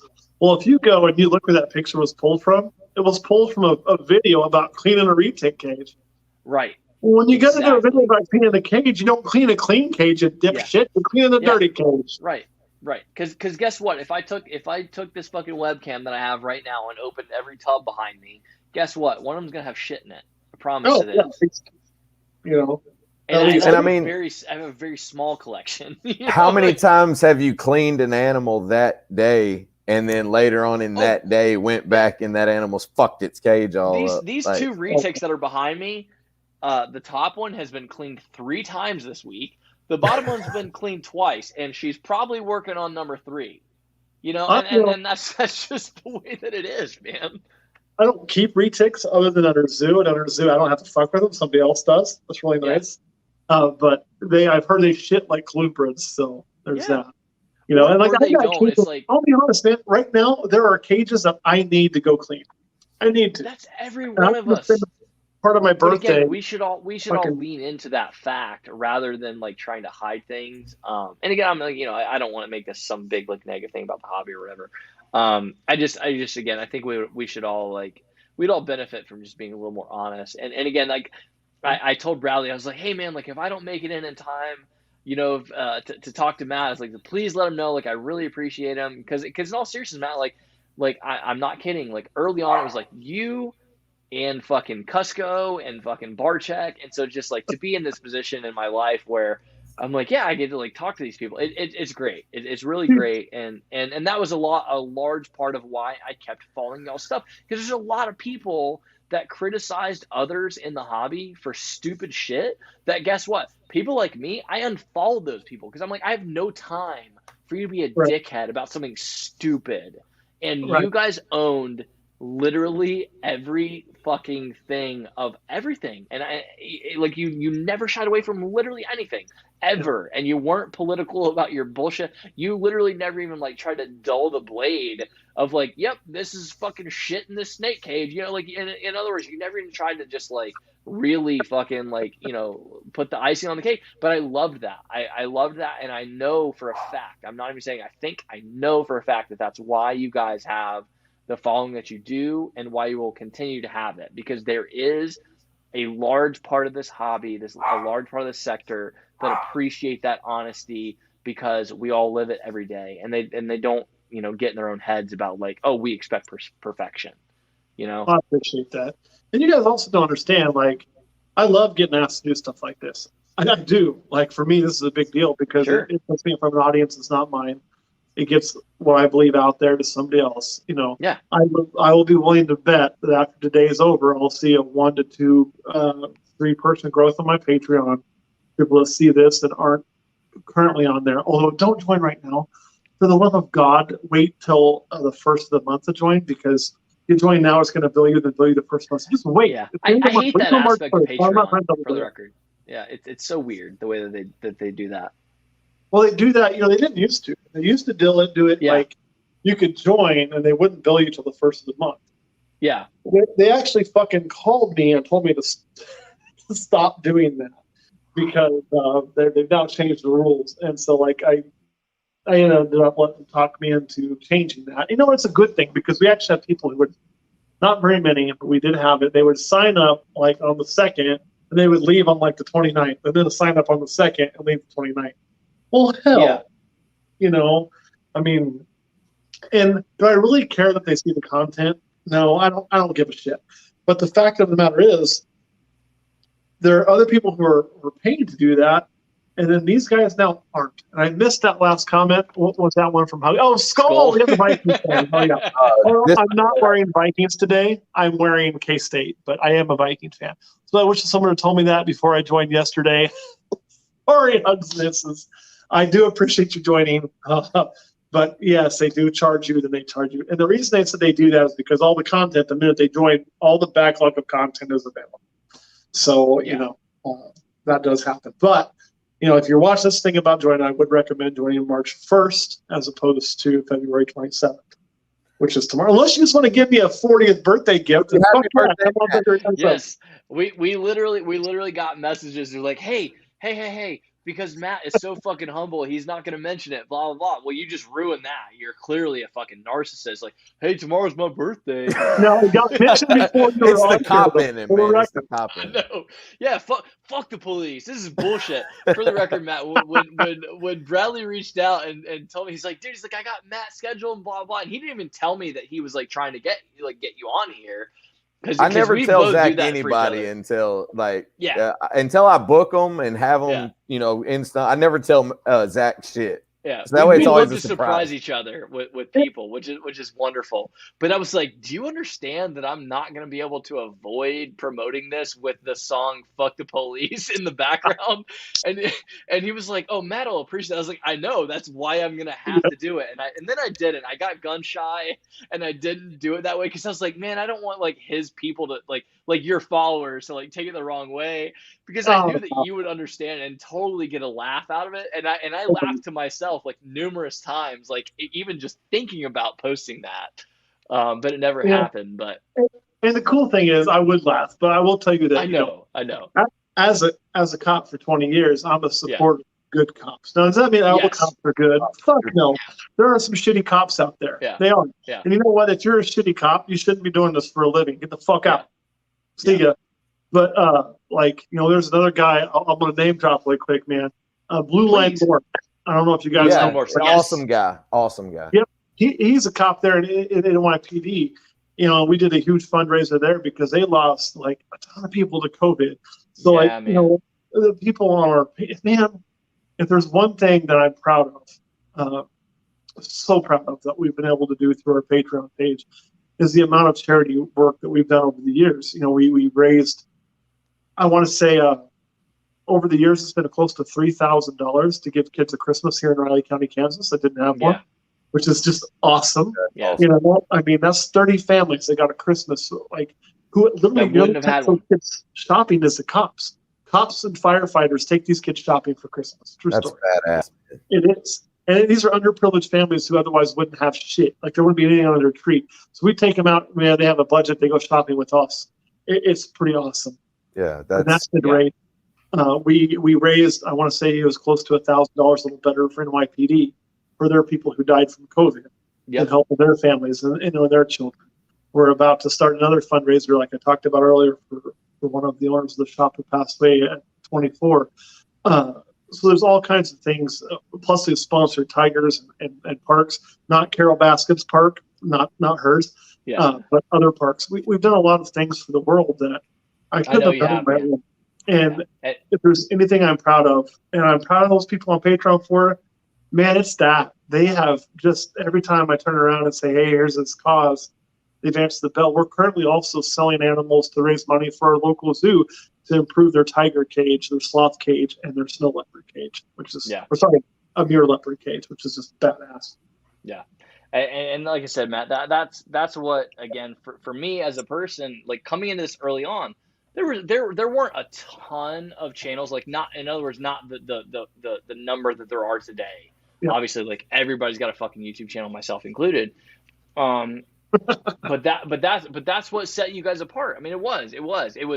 I saw that you guys were, even if there was shit that I didn't agree with that you guys were doing, you guys spoke to it. Like even there, like you guys were so self-aware of the fact that, like, hey, not everybody's gonna like this that we're doing in this video. And I'm like, I love that. I really do. Because it's like, you know what? If you're pissed off after that, get fucked. Like, you're just gonna be angry no matter what people do. Like, I'm not kidding. I was going through a fucking drive-thru today. This is a perfect example of just humanity just being assholes. And Bradley had a very similar experience of just people being dickheads today. But this was just like blatant. Like, this person didn't know me. They had no motivation to be angry at me or whatever. They were just like, I'm just gonna be mad. I was going through a fucking drive-through today, and as I was leaving, like, the way this drive-through is designed, it's real fucked up, where people, like, the exit to this building is, like, right where the fucking drive-through leaves, and I was just driving away, and my window happened to still be down, and so, like, this person who, like, almost stepped off the curb in the front of my car, which is really their fucking fault for not just paying attention, but I was like, hey, I'm really sorry, my bad. They were like, I just can't believe you went through the drive-thru with no mask on. And I'm like, why did you have to turn this interaction into you being a dickhead? Like, I want to get out of my car and punch you in the fucking face now because you're just a fucking dick. Like, you know, but anyways, that's why I loved you guys, because I was like, you know what? Like, in this fucking vast sea of people that are just fake and hiding behind this, like, oh, I have this high production value and I'm a fucking pet tuber and I've got 30 million fucking pets behind me. You know, fuck these guys because of blah, blah, blah. Like, they have a Gaboon Viper that I don't like the way they're keeping it. It's like, well, have you ever kept a Gaboon Viper? Have you ever talked to somebody that gives a Gaboon Viper? Well, no. Okay, well then fuck off, because these guys are keeping a Gaboon Viper and they're telling you, like, this is the way that we're keeping it. We're not saying it's perfect, but this is the way that, like, we understand things to work, and we're trying to educate people and make people aware. I have always appreciated that from you guys, just the blatant honesty. Again, even at your own detriment sometimes. I love it. Yeah, I love you brought the Gaboon Viper, because, I had Lilith, and oh man, God, I love that snake. I did so much. And we lost it. And anybody that's ever watched you talk about her again, it's just the passion in your face. It's like being in love. And it's a silly comparison to make. But I think Bradley and I both have feel the same way about certain animals that we have. But there are certain animals we can't talk about without smiling. And I see that in you. Yeah. And with her, though, she passed away. And there's a good, we talked about that. We were open about that. And a lot of it was probably is Billy Zach's dad. They're making fun of Zach for talking too much. That's okay. I'm good with it. And a lot of that probably was my fault. We talked about kind of what we did and what we learned and how we're going to do different. And now we've got our second Gaboon Viper. The biggest thing I learned about that is I was probably moisturizing too much. And then the substrate was right. The caging was good. All those things were good. But the problem is I didn't think about how much they sit. They're very sedentary. They don't move a whole lot. And so she was kind of locking in the moisture under her. So I'm looking like it's dry. And I was adding an ass load of moisture, because everybody talks about their dehydration with Gaboon Vipers. Yep. When you read it's dehydration. Yes. And so here we were, and we probably overdid that. And so she was holding moisture in her spot that she liked, her favorite spot. And that was what led to her demise. It looked like she kind of developed some infection and things on the cloaca that by the time we noticed, trying to work on, it was far too late. Well, Matt, I'll tell you this, man. I'm not kidding. This literally, it's weird how much this mirrors my situation. So I had a male retic who he was in shed, and so I was like, okay, let me mist him because he needs the moisture.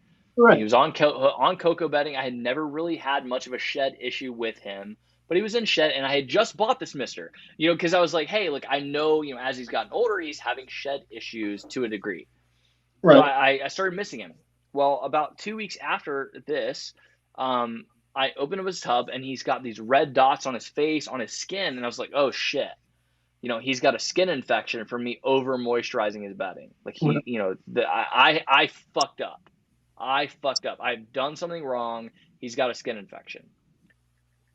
Long story short, I'm not going to go through all the details, but come to find out, after a necropsy, he had cancer. The vet texted me after the necropsy and said, Zach, I don't know how this snake was breathing. She said he had so many growths of tumors in his lungs. She said, I don't know how he's breathing, let alone continuing to eat.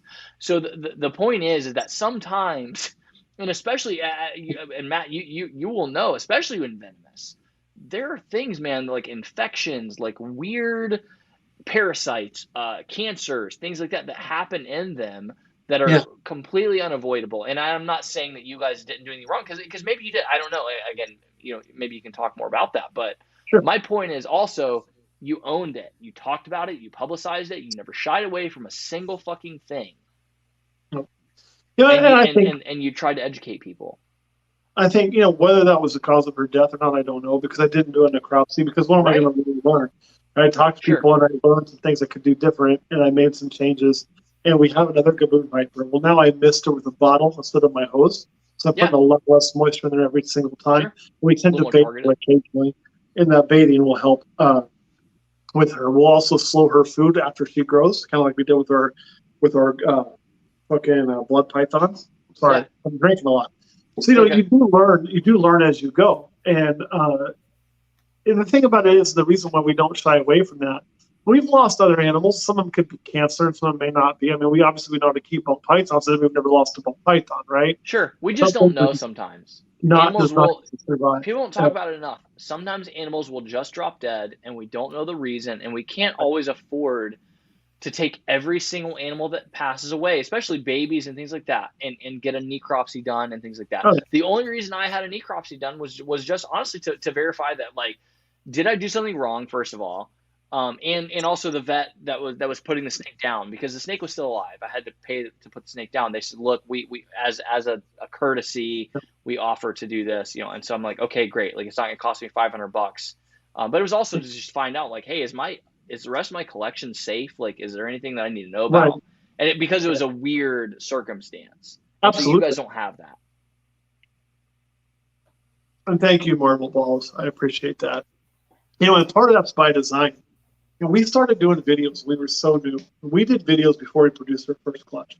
Yeah, which I love. Really I mirrored that in the hobby. And, you know, part of it was, if I'm going to fuck shit up, I'm still going to fuck shit up. Oh, did you mute him? You're so mean. No, I didn't do it. It's me. I actually have to go. I have to go pee, so I'm going to continue listening. But I just don't want to hear. I don't want everybody to hear me just taking a piss. I'll just be honest. I thought I would just disappear without anybody acknowledging it, but I figured not. Oh, sorry, that's me. But it's all good, man. We kind of figured if we make mistakes, we share those mistakes. We say, hey, look, here's a mistake we made. Here's what we learned. We may prevent others from making the same mistake. Whereas if we buried that and we hid it and we didn't share the mistakes we made, then somebody else is going to repeat that, you know, and that just causes the animal to die, and it causes somebody else to feel like shit and maybe get on the hobby. And whereas if we're open and say, hey, you know what, I fucked this up, so you don't have to, right. You know, that can only benefit. That was kind of where a lot of that came from. And man, honestly, like, everybody's going to make mistakes, you know, everybody. And it shows how genuine you guys are for you to say these things and to be open about these things, because maybe, like you said, you're helping out the new people that, you know, don't have to go through that. But the people that have been keeping a long time, you're showing them that, you know, if I tell you this about my animals or about my, you know, then of course, if I tell you something good about my animals for you to buy them, then you can trust me, because I'm going to be honest with you about everything. I'm not going to bullshit you. You mentioned that, and we have an animal right now. It's a banana female, born in 19. And she looks like she has a gene in there, but I don't know what it is. I don't know how it's possible. She should be banana. And I had her sold, right? Like, sold, money in hand, sold this snake. Then all of a sudden start having major prolapse issues. Not talking about a prolapse, I fix, we move on with the day. Like, this snake had prolapse and prolapse and prolapse. And she was having it before we could ship her. So I actually contacted the guy who bought it and I said, hey, look, man, I can't sell you this snake. I need to refund your money, or you can have something different. One of the two, you choose, whatever you want. And here's why. This is what's going on with her medically, and she should never be bred, you know. And so we figured that out. I think we refunded it. Hell, I don't remember at this point. But the point of it is, you know, that honesty goes a long way, because you're right. If there's a problem, I'm going to tell you if I know about it. And the thing is, there are going to be problems that come up that I didn't see or that I didn't know about.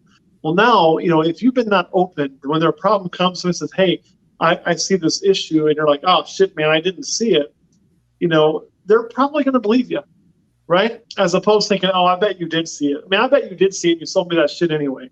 They're more than likely going to give you the benefit of the doubt, because you've been so open and you've been so honest. And so I still have that snake. I mean, and honestly, it hasn't prolapsed in probably 2 months. We've got it running good, but I still am of the belief that snake should never be bred. So I do sell it. I'll sell it as a pet only for really low cost, with the caveat that it's never bred, because it's so prone to prolapsing as a baby that I'm worried that it'll pass that on. You know, which sucks, because it's a decently valued snake, but we're going to end up having to sell it for next to fucking nothing. Right. You know, but that's the right thing to do. That's the right thing to do in this hunt. It just is. You know, it would not be right for me to represent that animal as something that it's not and push it as something that it's not. I just can't do that. You know, and I'm a believer that long term, that's a better business practice. You know, it's better to make less money today and more money tomorrow than it is to try to collect everything I can right now, and the consequences be damned. 100%, man, because you may, you know, lose money on that one animal, but you sell that animal to somebody and they post your shit everywhere and your reputation goes down, you know. So, you know, it's not even so much about them posting, it's just about How would I feel if I was in Well, their I mean, you know what I mean. Like, but regardless, I think you're your absolutely right. reputation just. But where it really got me was how would I feel if I was in their shoes? Now, if I was a new person in the hobby, and they're not all new, and we have discussed business a very long time. Holy Guy Serpents is a great example. But if I was a new person in the hobby and I got the snake and I was super excited about it and his asshole falls out, I'm going to feel like shit that it's my fault. And I'm not probably going to tell anybody because I'm going to think it's my fault. Truth be told, though, it's not their fault. It's my fault for selling them that snake when I knew damn well that shit happened. And that is not good long term because that person's probably not going to stay in the hobby now. So it's better for me to represent the animal properly than represent it as something it's not. It's better for me as a seller long term, and it's better for everybody else who sells animals. But I do see so much where people are just so worried about making that quick buck and getting that animal out that they will do about everything to do that. That's the bad thing about the hobby, And 90% of it is great. 90% of the hobby will represent things the right way. 90% of the hobby is honest. It's that 10% that's full of dick holes that causes a problem. For sure, man. Yeah, well, and I'll say this: it's always a weird thing. It's almost like the collectibles hobby, right? Which is strange. Where there's it's like this offshoot economy. It's this own market in and of itself that a lot of these small guys really don't understand and they don't acknowledge. And they don't know how it's supposed to work, and so they think they can get away with fucking murder, which they kind of can, right? But which is going away, and I love that. I love that it's growing to the point because the money that's involved is reaching a point where you can't be a fucking dickhead anymore. I'm not even gonna fucking dive into it, and I ask both of you not to even comment on it after I say this. But the whole ball pythons 101 thing is the market self-regulating. Fuck you. In other words, the market is going to self-regulate. Every market will. This market has been so small for so long that it really didn't. And then the other side of it was again, and for the same reason, this market was so small for so long that when people got fucked over, they wouldn't really say much about it. And if they did, they got suppressed because, again, it was a small market. And so if you were a big fish in this small pond, you could really make these people shut up and go away. And so you could continue to operate even if you weren't doing a good business. It's growing so fast, you're not going to be able to do that for very much longer. And so a lot of these guys are getting forced out.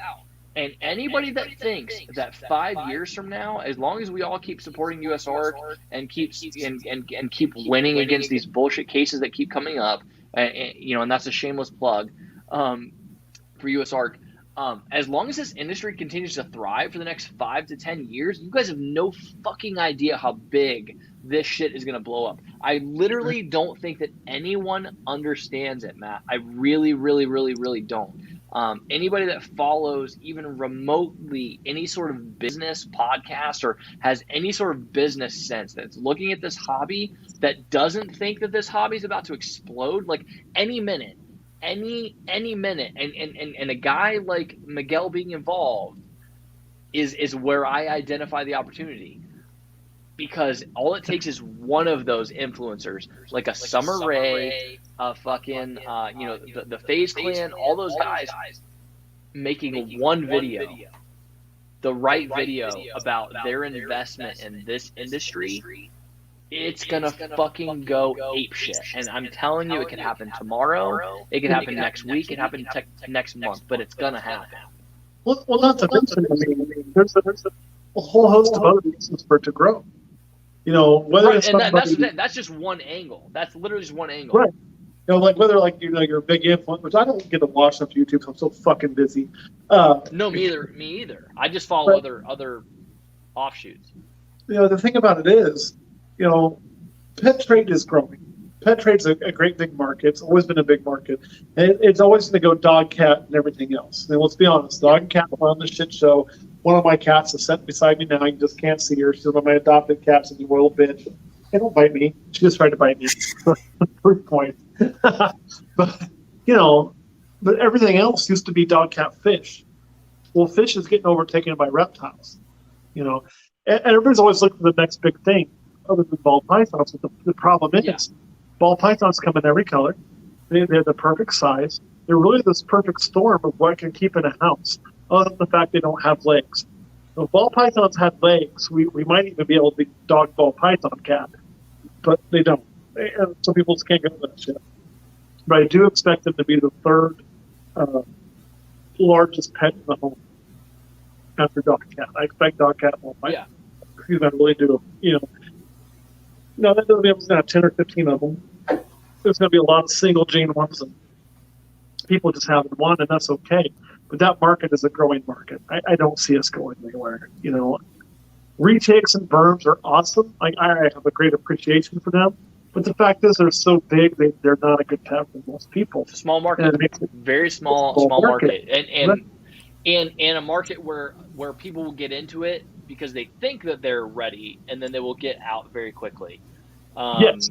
And ball pythons have that same angle in the sense of like the financial aspect. Like the people that only get into it for money, especially now, where they invest a ton of money and they think that it's just, I'm going to just turn around next year and I'm going to triple my money or whatever.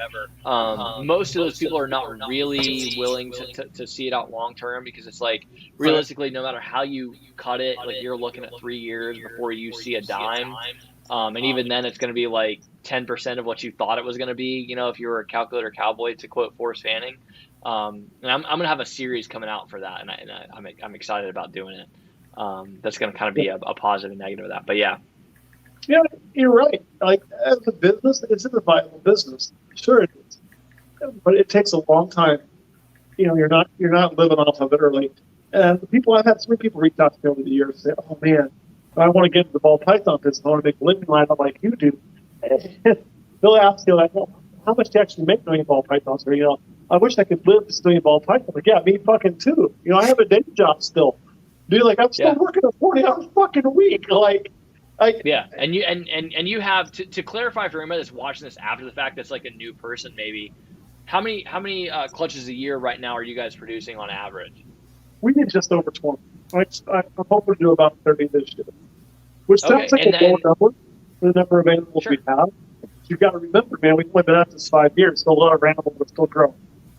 Right. And I was going to say, Matt, I was going to follow you up with like the disclaimer for yourself. Like, even the top people have said in the past on podcasts, like I have it documented verbally. They've said this: if you get a 60% take rate on the animals, the females that you're breeding, like you're doing very well, first of all. And then second of all, is just like you guys also, on the flip side, you guys have other angles in this hobby. You guys have a pet shop that you're involved in, which you don't completely own, right? And again, I don't expect you to tell me the percentages and the details of that. But that's an outlet. In other words, you guys have an outlet for some babies that not everybody does, because that's another thing to think about. Not everybody can produce. Like myself, I'm like, I would love to buy a single gene desert ghost male and run it to a bunch of these like 2 and 3 gene females that I have and produce a bunch of these babies. But I'm like, well, shit, where do I sell all these male double het babies, right? So you guys have an outlet for that, and there's a business angle that you guys have kind of set yourself up for. We did on accident, and I'm very open about the shop. So here's the way the shop works. Between me and Kurt, we own half of it. So half of Manhattan Reptiles in the world belongs to Kurt. If you want to look at it one way, like Olympus Reptiles, it's half Manhattan Reptiles. Okay. Yeah. The other 25% is owned by a gentleman named Joe Wood. Another 25% was owned by Colin Cudney, which we discussed earlier. He had he tragically lost his life this week, believe it or not. So that's kind of up in the air right now. I didn't hear that, Matt. I'm very sorry. No, you weren't here. That was before you were here. So, which was Classy Herbs for the old YouTube fans. That's who Classy Herbs was. So, with that, here's the amount of money I make off Manhattan Reptile. You ready? I'm going to tell you the exact finances of what I get. Oh, I get zero. I make $0. I was waiting for the negative. I was waiting for it to cost you money every month. Yeah. It does. It'll cost and that's why I brought it up. But but here's the kicker. That's where my rats are bred. So I'm not paying for rodents, right? Right. And then I get my equipment, not like racks and shit. That's a little bit different. Like if I need litter, I want to buy some water dishes, I want to buy some hides, I'm able to buy my equipment wholesale. And that makes a huge fucking difference. So I make money in the aspect that I lower my expenses. That's where I make money on that. Well, and that's why I brought it up. That's why I brought it up because to air it out, I brought up a similar thing on Chris's podcast is coming out tomorrow for the same reason. Because again, I'm as I'm in this longer, and not that I'm anyone. I'm not some like hugely successful business guy. I haven't made a bunch of money off this hobby. I said it earlier. Like I literally just yesterday sold my first ever snakes, like, you know, and got paid for them, which was huge. And I think I tagged you in that post, like, thank you, because again, like early on, like you were the guys that I watched, like, how do I do this or whatever, like that was amazing. Like that's gonna help me pay my taxes that I'm gonna owe this year, but it's also gonna help me like fly to Arlington, you know what I mean? And so it's you just build slowly. But my goal, at least in my head right now, is like I really want to open people's eyes to the business aspect of this. It's like nobody talks about it much. Like Ozzy talks about it, but Ozzy doesn't do a lot of stuff, you know. And Ozzy's a genius businessman. Kabelka's a genius businessman. I love like Kabelka and Miguel putting out their business talks because I'm like, this is the important information that because there's at the end of the day, I feel like probably 70% of the people that are getting into this hobby of buying ball pythons to breed, they're in it for the money. They're not in it for the passion. Like, I don't care what anybody says. I'm sorry. I don't care what 90% of you say you're in this for. You're in this to make some money at the end of the day. You enjoy it. I don't want to take that away. All of us enjoy this stuff, but we're also in this for money. Yeah. And my question on Chris Eaton's thing was, what do you want to use that money for? And so I transitioned into that. So I love hearing the business side of how you guys built things out. And even if it was by accident, you guys kind of did it accidentally right. We did. Now, you got to give me a 1 30-second break, okay? Because it's done an hour 45, which is great. I'm going to be right back. I drank a lot. I have to pee. Yeah, man. I guess that's okay. I mean, I did that same thing, so I guess that's all right. Talk amongst yourselves for 1 second. I can do that. I assure you. Bradley, what you got? Because I've been talking since I jumped in here, man. I apologize. No, man. We went over some cool stuff at the beginning that you missed out on. We talked where the name Olympus Reptiles came from. We talked about the clutches that Matt's having this year. We did the mask and the sticker giveaway, which went to I have to look back. 403 Fauna, which is supposed to get it. Nice. Yeah. Awesome. Yeah, and right when you jumped in, we were fixing to jump into the segments. We were going to jump into the music and the videos and the reptile of the week. Yeah, I knew I showed up super late, and like I said, I was like, man, please tell me they're still fucking live. And again, anybody that's in the comments is still watching this, or anybody that watched this after the fact, I apologize. You know, I was invited to co-host, you know, an episode of Snakes and the Fat Man, which was just a super honor. You know, and when I brought it to Bradley, he was like, dude, he's like, you can't not do that. And that's why I love Bradley just as a partner in doing what we do. That, you know, we both support each other and we just want each other to be successful in everything that we do. And so thank you, Bradley, and thank you, Matt. I'll thank Matt when he comes back. But thank all of you guys. Thank you, Matt. I was right in the middle of just kind of thanking everybody for just allowing me to be late. You know, for me, you know, I did. It felt very awkward for me because Chris asked me to do that live or that stream podcast, whatever, with him about a month ago, and I felt really bad that I might miss this. And I told Bradley, I was like, man, if I don't make it, please tell Matt how much I appreciate him being on. You know, because it does. It means a whole lot. He did. I hope that comes across in the video. But a couple things I want to address really quick. So you mentioned a few things that I want to hit on really, really fast. And then there's one person I want to mention that got mentioned earlier. I also want to give them a shout out how much I appreciate them. And that was, he talked about business series by JKR and by Miguel. And first of all, I want to say, hey guys, get my two in there. I did it first. We did have our business series running first. But those two dudes, so JKR, I'm going to start on him. That guy, man, I think he is very much responsible for changing marketing and changing the hobby with how he's done things. Yep. And how he's really focused on a certain thing for a hot minute, then he moved on to something else, focused on it. So that guy, everybody can learn from how he markets, man. JKR's a badass. And then Miguel. So let's hit Miguel a little bit out of California. So Miguel, Miguel's For a now. businessman, right? He made like tons of business decisions, tons of money. Let's be honest. Doing things like Yeah. home gyms or not home gyms, sorry, but like gyms to go and you work out in, Gyms and things like that. etc. Car business, everything else. And so then he looked at that, and Miguel said at one point, hey, I'm doing these gyms, I'm doing these cars, I'm doing all this shit. I'm going to get into ball pythons. I'm going to go whole hog into ball pythons. So if you got a guy who's that business-minded, not intelligent when it comes to business, not able to make a future for himself, who looks at the ball python market and says, this is where the fuck I need to be, that should tell you something, right?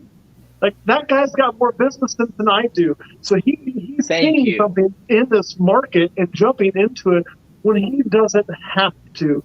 So big shout out to Miguel. Now, we're not all going to be driving fucking Ferraris, okay? So don't jump into the and drive a fucking Ferrari. No, because that money comes from elsewhere. But this can be a stepping stone. And that's where Ozzy comes from. Right. And then one of the guys that got mentioned really early by Bradley was Greg Graziani.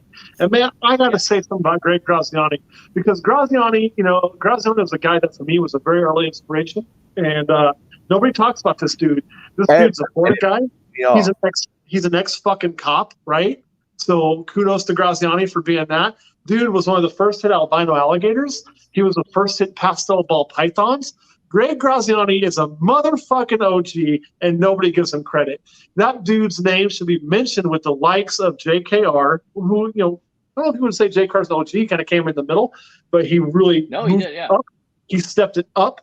But, you can put Greg Graziani with the Brian Barcheks and the nerds of the world. That dude really they built the ball python market. Right? They built the fucking land that we stand upon. He did. So I love hearing Greg Graziani's name. If you don't know who Greg Graziani is, man, you ought to be checking into that dude, because that guy is a solid 100% badass. So thank you. Yeah, I would say anybody out there that's considering putting money into ball pythons, if you've never heard the name Greg Graziani, don't spend another $1 until you have a full understanding of who that guy is. And I don't mean that in a negative way to like shit on anybody. I'm being serious. Like, from an investment standpoint, understand the people that fucking laid the fucking groundwork for where you're going. It's a super important thing that's not talked about enough. And guys like Miguel, again, are the example where Miguel knows who Greg Graziani is. I bet my bottom dollar Miguel knows who Greg Graziani is. Oh, yeah. I wanted to shout at the screen when you said Miguel was super successful in other businesses, and we should be happy about that. I fucking hate more than anything, honestly, more than anything is hobby, more than any other negativity, I hate that people that are currently in this business get so upset about successful business people getting into this hobby. I'm like, are you stupid? These people are very successful doing numerous other things. They have nothing to gain. They can make their money. Anywhere else doing many other things, but they identify that there is a opportunity in the thing that you love, right? So that should be like the most validating situation that you've ever experienced in your fucking life, to tell you that you have invested your money in the right area. Now, that's not to say that you have the money to work at their level, but the point is that by them bringing their money from this other sector where they've been very successful and investing it into your hobby, there's literally nothing that can go wrong, because one of two things is going to happen. They're going to bring their money in and they're going to be very successful, right? Which brings the value of everything up, because they're going to elevate the hobby. And especially guys like Miguel that are, I'll point out the Pokemon cards, I'll point this out because it's relevant. Jake Paul changed the fucking game, astronomically increased the value of every Pokemon card in the fucking world because of his reach. If you get a guy like him on fucking YouTube talking about the ball python guys, y'all hold it down. You get a guy like that talking about ball pythons on social media, guess what? Fucking pastel, single gene pastel ball pythons just increased in value for everyone. You know what I mean? And that would then and again, for a market where everyone only ever talks about the fact that snakes only go down in value, that's a fucking game changer. To think about like simple morphs going up in value is insane. But a great example is Elon Musk. If I could get Elon Musk to be I'm all in on pastel. I mean, look what he's done in the stock market. So there's definitely, if you have that much influence, you've got money made. Right? Yeah.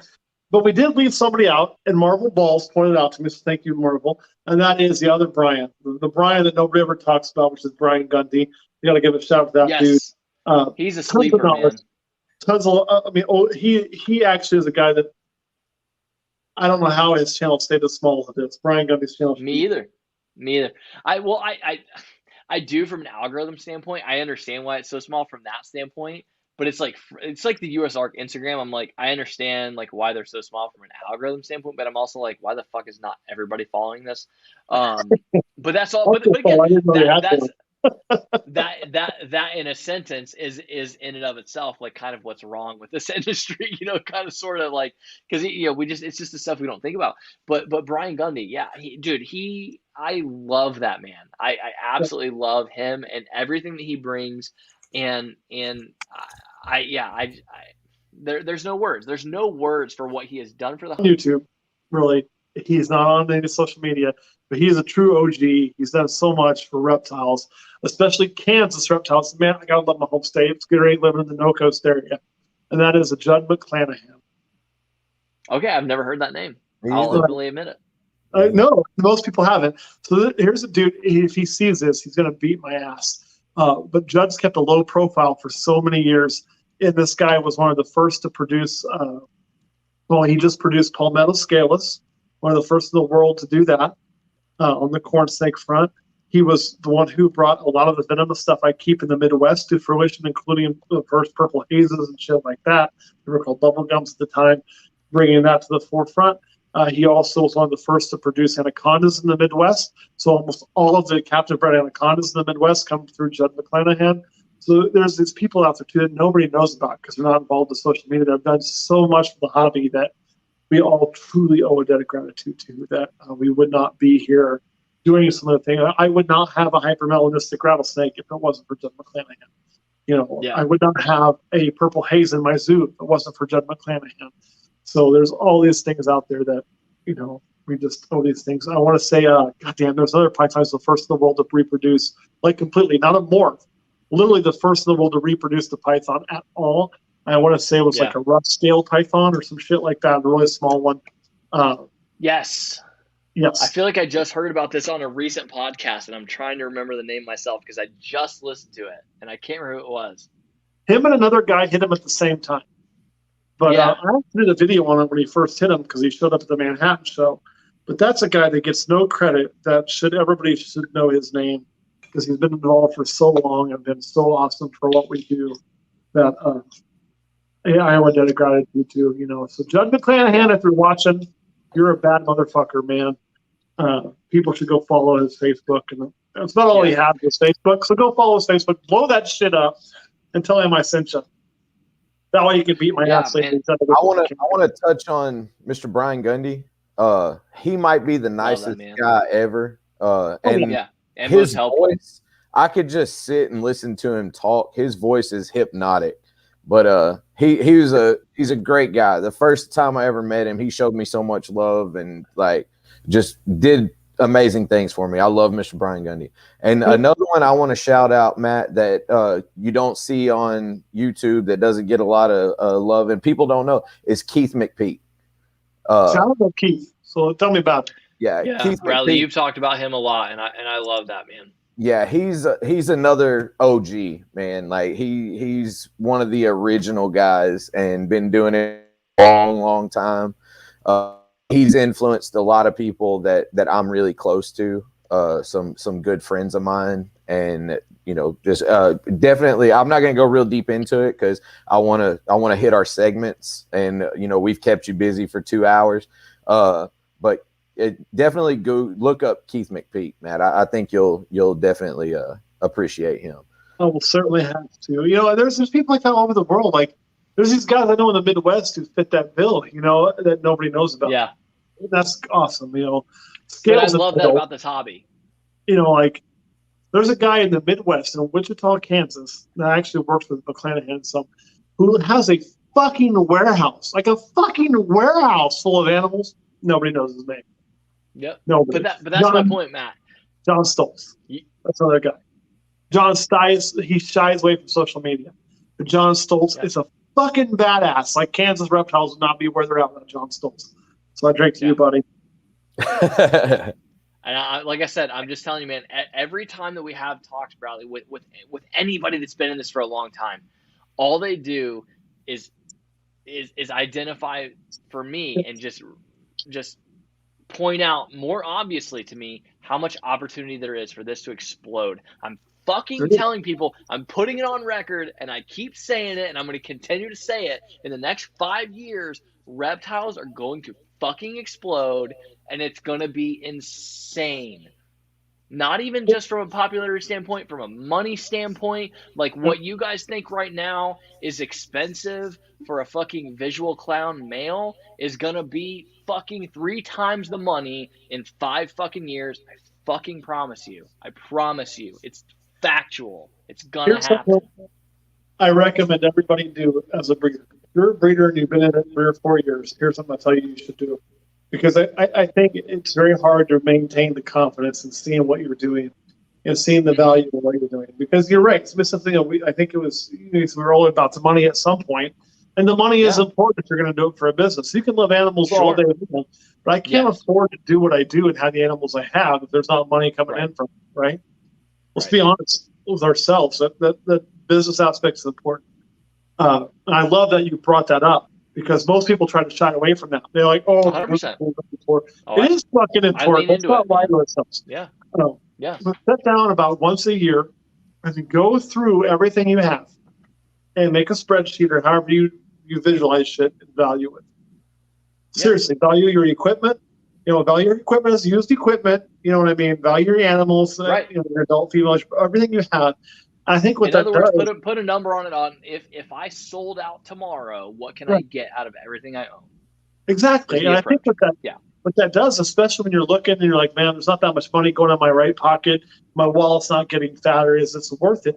You start to see the actual wealth building, and there's a wealth building aspect to it. That maybe it's not money in my pocket, but Jesus, if I had to sell out tomorrow, if something happened, I've built this much wealth in this business by this. It's like buying a house. You buy a house, you make your fucking house payment every month. You don't think about it, but truth be told, you're building the wealth, right? You have an asset that's gaining in value at this time of year or this time of the world, and you're paying down the debt on it. So if you sell it 10, 15 years down the road, you're going to put money in your fucking pocket. And reptiles are really no different.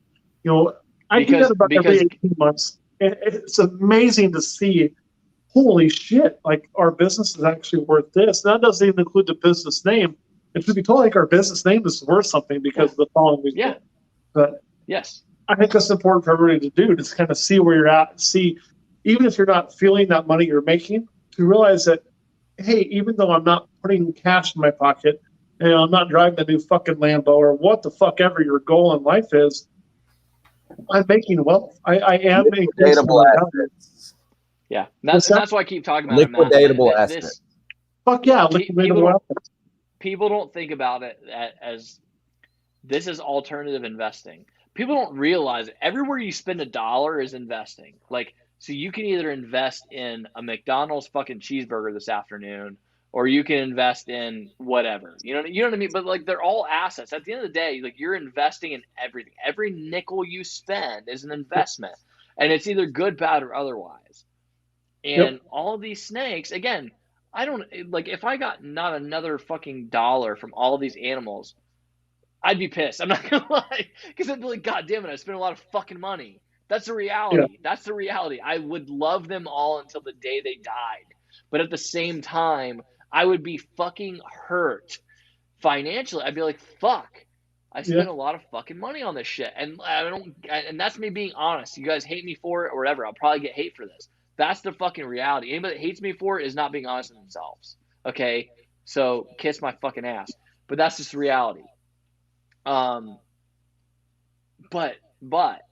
the fact that we are all right now and have the opportunity to say, like, again, like Desert Ghost, I'll use that as an example. Desert Ghost, when I got into this hobby, was like kind of a questionable gene or whatever. And I told my girlfriend at the time, I was like, we should really like buy some Desert Ghost stuff. Like I think like I keep hearing a lot of people talk about it and like not a lot has been done. I'm like, I think it's an area of opportunity. And I had the same conversation about Ultramel. And I'm not gonna lie, I probably should have invested more in Desert Ghost rather than Ultramel. Because I'm still building the market around Ultramel. Both are amazing fucking investments though, at the end of the day, and they've gone up. And they're going to continue to go up. I'm just telling everybody, there's more fucking people getting this shit every day, and that's what people lose track of. People, like you said, people get into this and they do things the wrong fucking way, and they produce these baby snakes, and they can't sell them, and they can't do this, that, and the other thing. And it's because you fucked up. It's not the market. The market is amazing right now, and the market is only getting better. Like this market is only going to go down when the rest of the fucking world goes down. So like if there's some drastic fucking market crash where our dollar goes down, well then yeah, we're all fucked. But we're all fucked anyways. So you might as well, you know what I mean, right? Sure, kind of right, because there's always going to be things that people are going to spend their money on. And like I said, I don't mean to make this all just about the business, but the more that I'm in this, like the more that I think about that angle, just because that's kind of where we're at. I love the animals, but like I said, I just That's my boy right there. I fucking love Brian so goddamn much. Dude. Fuck. Let's segue. Matt, are you guys gonna make it out to Arlington? No, we got asked that earlier. We probably won't. Okay. Here's the thing. I apologize. No, that's all right. You didn't know you weren't here. I travel a shit ton. Like I love travel. Sure. But travel's become. I know you guys do, and that's why I asked, because I know you guys can make it out to Florida and everything else. Yeah. We didn't get to go to Florida this year, but there's a reason I go to Florida. You want to know the dirty secret about why I always pick Florida? Because it's fun. It's a shitty show, from what I understand, but it's a great time. Actually, I don't think it's so shitty. I bought a lot of shit in Florida. It's shitty if you're selling. Prices are pretty depressed, but there's some great, awesome shit in Florida. Well, yeah. But my brother and not all, but a good chunk of my nieces and nephews live in Daytona Beach because my brother's there. Then, yeah. So I go there. I get to see my brother in Daytona Beach. I get to hear him bitch about the weather. I'm like, fuck you. You were born in Kansas. But, that's why I always pick Florida. So Florida, I make the trip because I hope the IRS isn't watching. I can claim that shit on my taxes and visit my brother at the same time.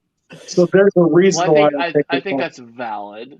It is very valid. And so there's a reason why we probably won't make Arlington, and this has been a blessing and a curse.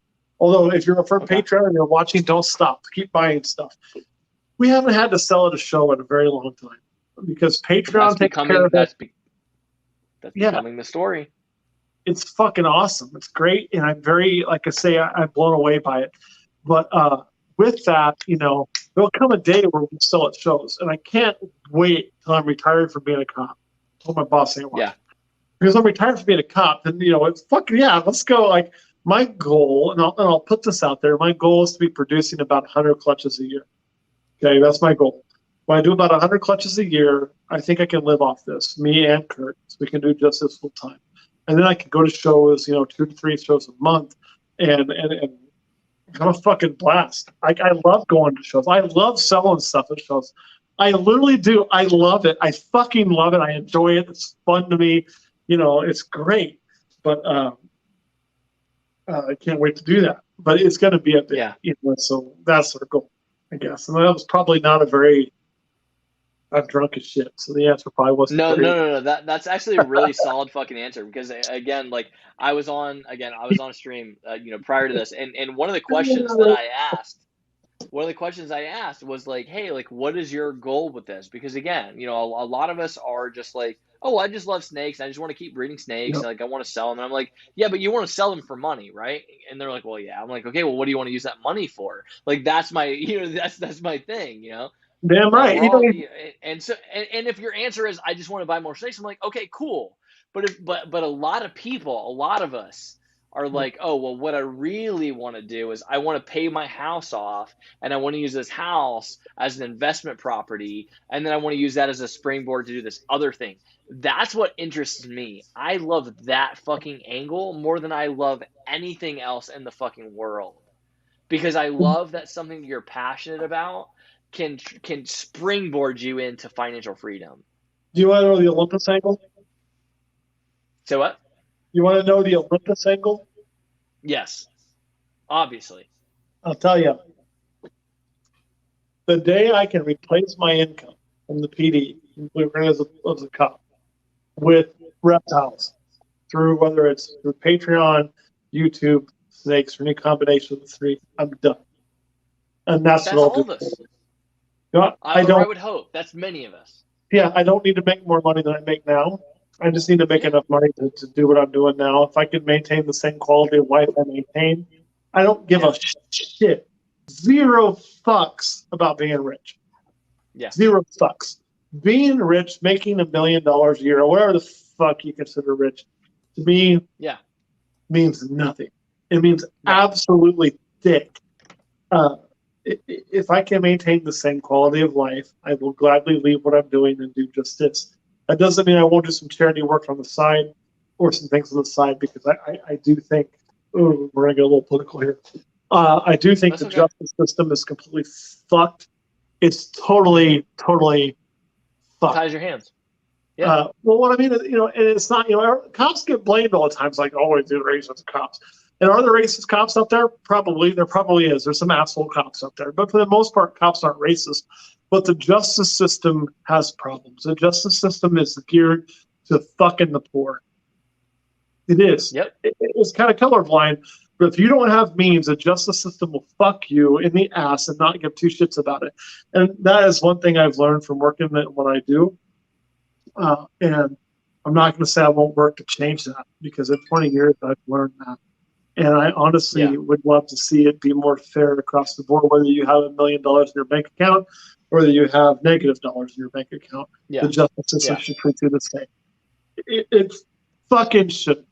And that's a big deal to me. But with that, if I can replace my income, I will stop doing what I do. And just so you guys know, as a cop, my goal in life is to treat people equally, whether they have not give a shit about their income. Even without you saying it, I already knew where you were going with it, in the sense that, like, you love your job, and again, Matt, I'm a pretty good judge of character, I like to think, and I've always seen you as just a very kind guy, and I'm like, if that guy pulled me over, I'd be happy, or just whatever the fuck. Like, if somebody called the cops on me, I would love for a Matt to fucking show up, because again, just you're just a logical fucking human being, and I can appreciate that, and at least for me, again, the human population is frustrating, because it's like you just think that everybody thinks at your same level, and they just don't. And so there's just a lot of just idiots and ignorance and stupidity. Like today, there was like a Facebook post. There's a group that I moderate. It's just like a dumb like meme group or whatever. And somebody posted some like this. There's this Formula One video going around. This like Formula One car's like ramping through the air and like braking and like making this turn. And I'm like, I actually have to go in and like moderate the fact that this is a fake video. Like, people actually think this is real. And I'm like, okay, it's a reminder of how stupid the human beings are that I'm dealing with every day. And again, that's just me moderating a Facebook group. I can only imagine what you guys deal with on a daily basis. And so, yeah, I've always felt like, even, again, you being a police officer, you and I have always been on the same page. And again, I love the police, and but I love bad politicians the same way that I hate I hate bad politicians the same way I hate bad cops. It's the same fucking shit, man. You run the flag up the pole. When it comes to a high level politician, I'm still waiting to meet a good one. But the thing about it is, with the justice system, is the real diverse, like the real punishment, I guess, the real screwed up part of the justice system. And this is coming from a guy who doesn't much like his federal government. Okay, I'm not a big fan of the federal government, but it's actually not in the federal government. The justice system is fucked, because if you are, let's say you're Elon Musk, or actually, I'll give you a better example. We'll use Bruce Springsteen, right? I don't know anything about his case, but he got a DUI recently. But Bruce Springsteen's DUI now is not there. It's some minor, like, fucking traffic infraction. Why is that? Yep. He can afford the best attorney. He's famous. He can do all this shit. But if you're some poor motherfucker and you get a DUI, you don't get that same access. And that's horse shit. That's total fucking horse shit. I absolutely agree, Matt. And then that's the thing that where people talk about, racial bias within the system. It's like, well, no, it's income bias. It's income bias across the board. It is, and it's not on the cops' part. I guarantee you, the cops 100%, no, absolutely arrested Bruce Springsteen the same way they arrest some dude driving a 1972 Pinto that's five fucking colors. It's what happens after the fact. Bingo. Bingo. Yep. And that to me is problematic because you shouldn't get a better punishment because you're rich, or the worst punishment because you don't have means. And I could dial that down to, like, I had a friend. I've got a couple friends that have had DUIs that are very well off financially. Their families are very well off financially. And guess what? That DUI affected them zero. But I've also got I have one friend that I can think of off the top of my head. That DUI nearly ruined his life. Right.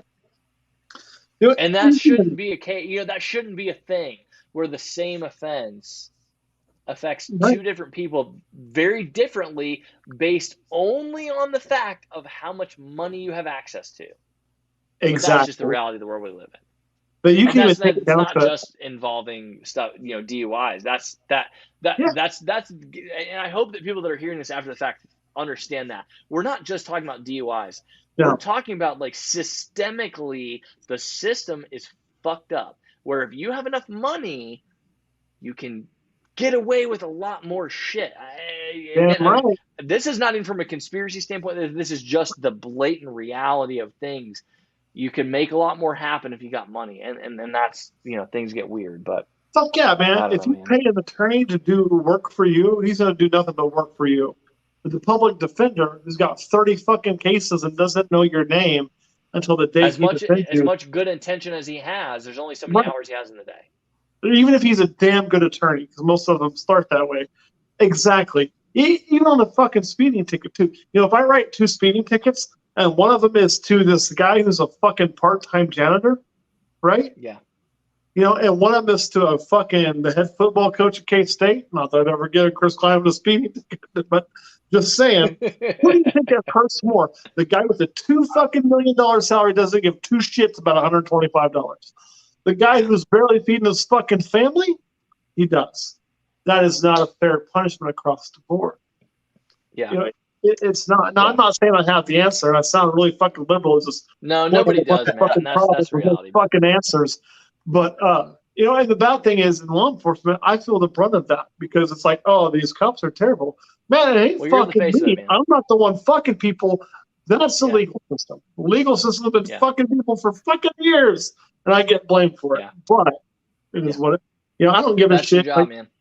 I've stopped some people like, do you know who I am? I'm like, I don't give a fuck who you are. This is the way shit is. Fuck you. I'm just doing my job. I'm not off until.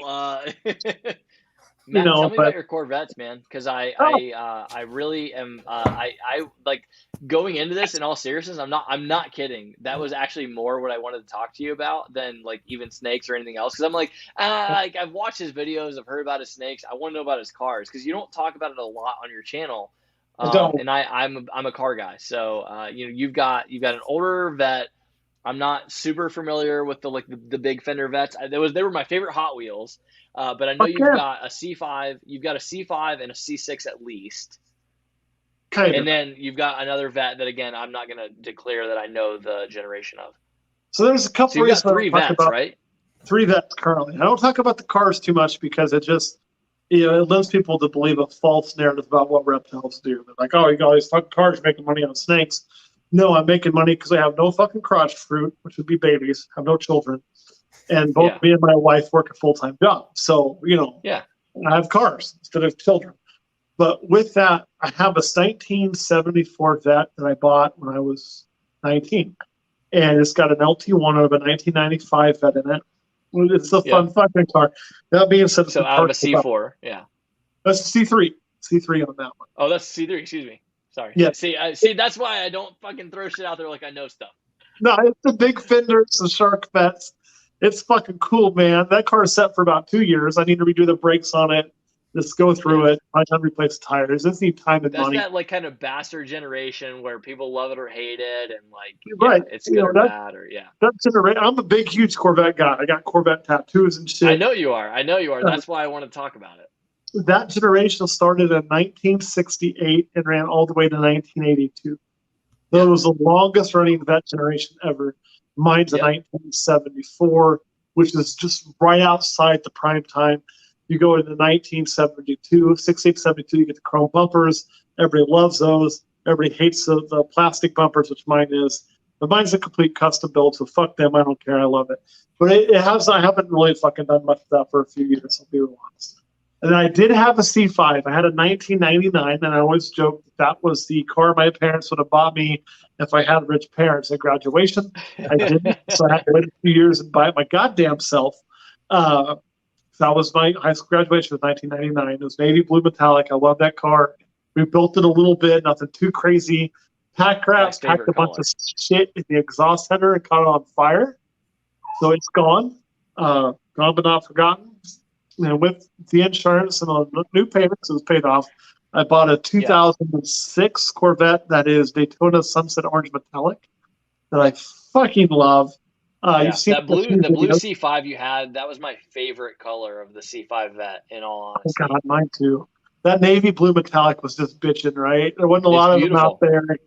It was one of those colors. I'll tell you, owning it, like I loved it more before I owned it than after I owned it, because that car looked like shit with a little bit of dust. Like you had to clean that fucking thing every fucking day out of look good. Well, I had a white RX-7 and I hated it for the same reason. I had a red RX-7, then I got a white RX-7, and I was like, why the fuck do I have a white RX-7? This is terrible.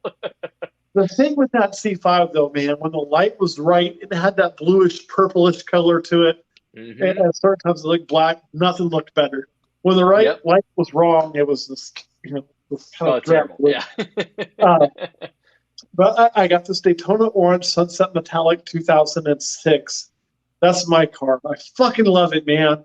That thing it has some very tasteful modifications. Not much. It's fast enough. Fast enough I ever fucking need. It's fun. It's loud. It's great. It's easy to drive. The technology's there. Has everything but fucking Bluetooth. I really don't want to talk on the phone. I'm driving anyway, so what the fuck do I care? It's a great car. My wife was complaining at me a lot, saying you only take the car when you're by yourself. All of this, it is my therapy. So she'd gone to a lot of vet events with me, and she always loved this color that was called Black Rose Metallic, which really isn't black; it's purple. And so I found one. I bought her a 1993 Black Rose Metallic, which is a C4. That's her car to take wherever she wants. It's got the LT1, the same engine in my 74 that I transplanted. Great car. Well, that's why when you said LT1, I assumed C4 because all the C4s had the LT. Well, not all of them. I didn't realize that there was crossover there. There was about three fucking. There wasn't. So the LT1 in my 74, I did myself. Chevy didn't do it. Okay.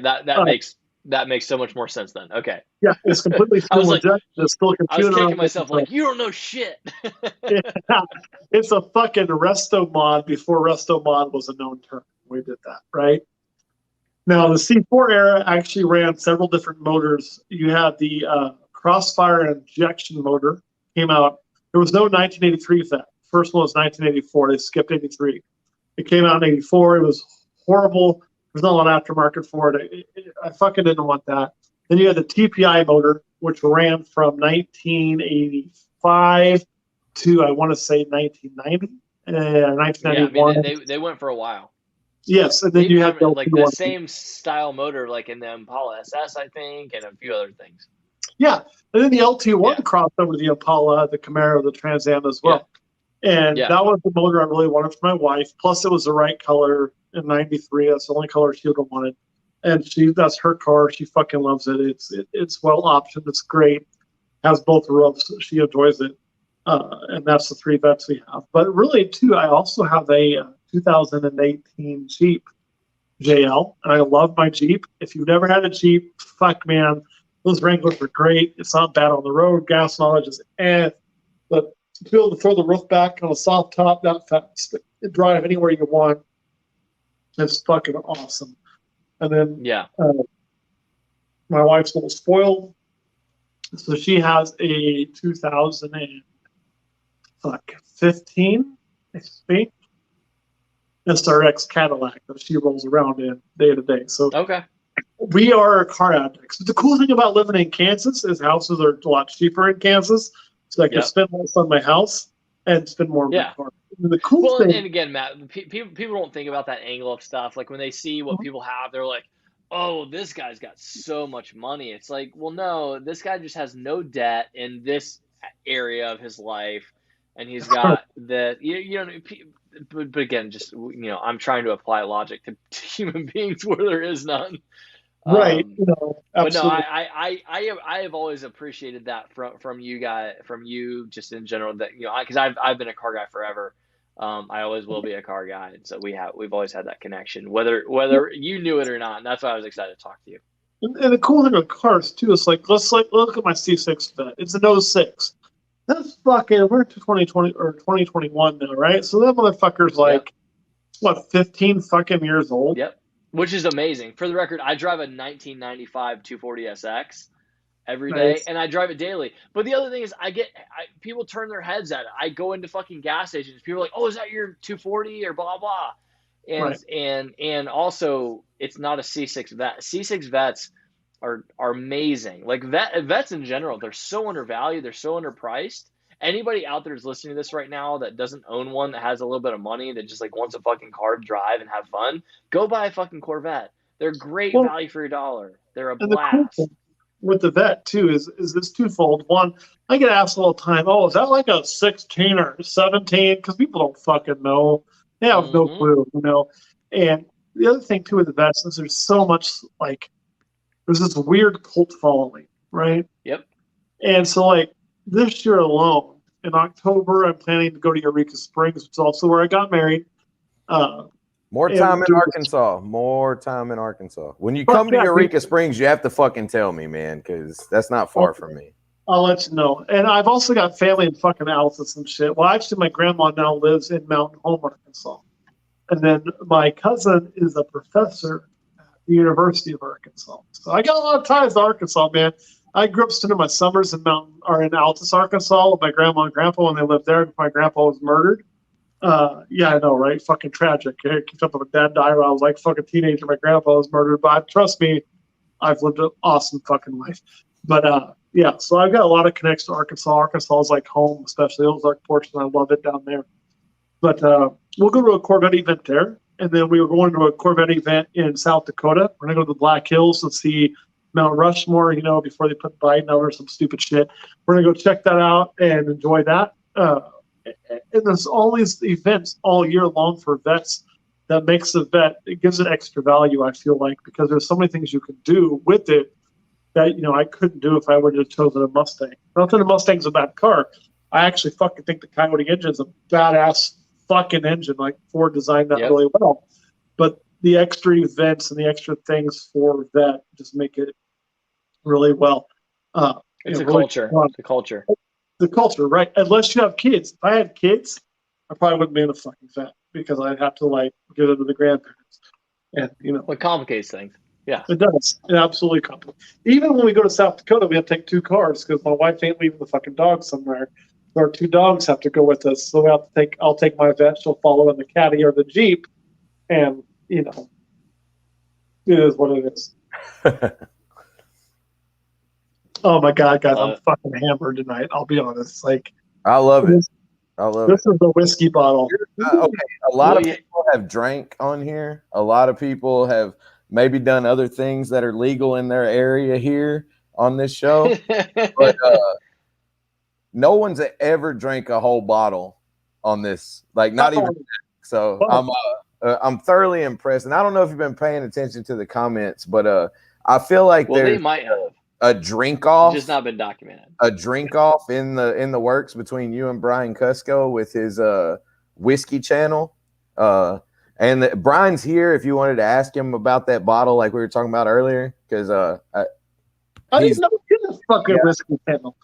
I only follow whiskey Wimps. Whiskey Wimps is Cusco's whiskey channel.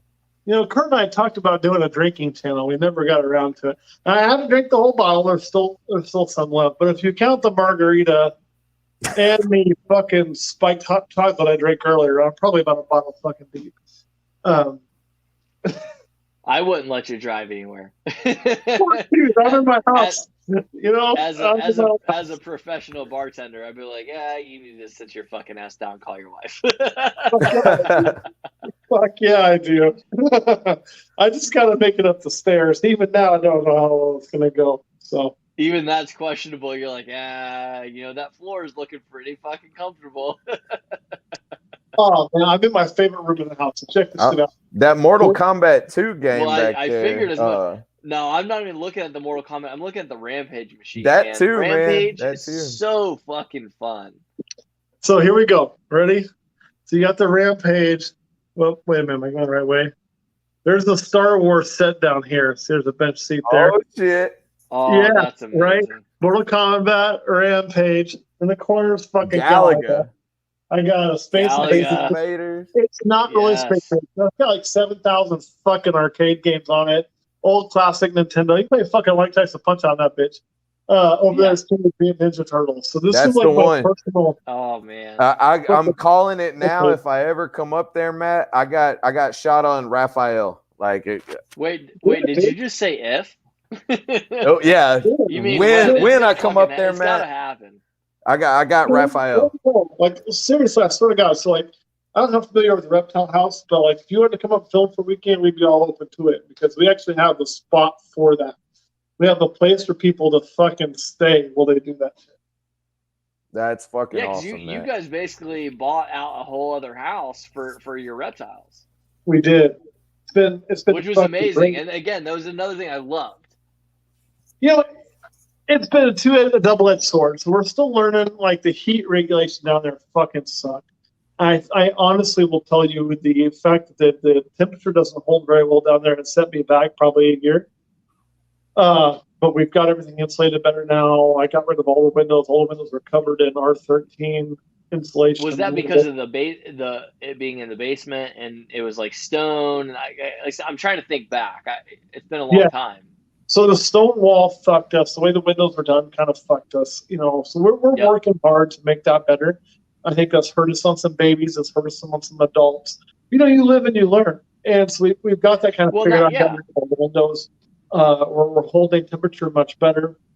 But the whole upstairs there, so downstairs is my work area. My rattlesnakes live there. My ball pythons, I have an entire ball python room down there. It's fucking tons of fun. Upstairs, though, there is a bedroom. Not really a bedroom. It's like a bed living room combination. Think of like a studio apartment. A big-ass fucking kitchen. We're in the middle of finishing. Everything's done but the microwave and the dishwasher. So, there's plenty of living space up there. So, people on our Patreon are able to come stay there for a weekend, right? You can fucking stay there. We'll put you in some of our films. We'll entertain you for the whole weekend. We'll show you the zoo. We'll show you what we do. The whole 9 yards, man. And that's awesome. We were very, very blessed to find it, even though it has set us back a little bit because of having to learn how to make a facility that wasn't designed for reptiles. Sure. That setback, long term, it's a blessing. That makes sense. Right. And again, that goes back to what I was saying. It's just, a lot of people, I think, are missing the opportunity of I got into snakes for the money. Mm-hmm. Well, if you really did, then you fucked up because you really should have built it multifaceted. And I love that you guys are the great example of you guys got into it into snakes and they're a great time, right? And that's wonderful. And you guys have built up and you guys have built off of that and you're continuing to do so and you're continuing to adjust and everything else. But yeah, man, you guys are doing well in the sense of just you're making it a multiple source of income type of thing. And that's what a lot of people are not identifying. And I hope that you don't get a lot of hate for that. That's the world. Hate for other reasons, but I don't give a shit. And here's the thing, man. If you get into this, fuck hate. Hate has no place in the world. People who want to spend time hating on you, it's because of a deficiency in their own life. And I don't care. And that's exactly it. They may hit on you It's a because of your self-conscious race. thing. They may hit on you because of your sexual orientation. They may hit on you for whatever fucking reason they choose to hit on you. But if they're going to spend their energy hating on something, it's because of their own fucking problems, you know? Yeah. 100%. Yep. And there's nothing that you can personally do to change that 99.9% of the time. And No, so you're fuck 'em. better off to spend your energy Fuck 'em. focusing on yourself. Exactly. Yep. And that's why I have always loved you guys and will continue to support you guys and why you guys have continued to have success, man. You know, and you will continue to. You know, old camera guy Kurt used to give me shit early on because I'd respond to haters, and I just make fucking jokes out of them. Something about fucking their mom or their girlfriend or whatever. It I didn't love matter. that shit, man. Like I loved that. Thank That shit you. was hilarious. And he's like, "Oh, why do you do it?" They're like, "Oh, you can't feed the haters." I'm like, why? Fuck them. Like, I can say that to them. I don't care because there's nothing they can say to hurt me. What are they gonna do? I have to be like, "Oh, you're a fat son of a bitch." Yeah, I'm a little overweight. You know why I'm overweight? Because I eat fucking good, asshole. Fuck off.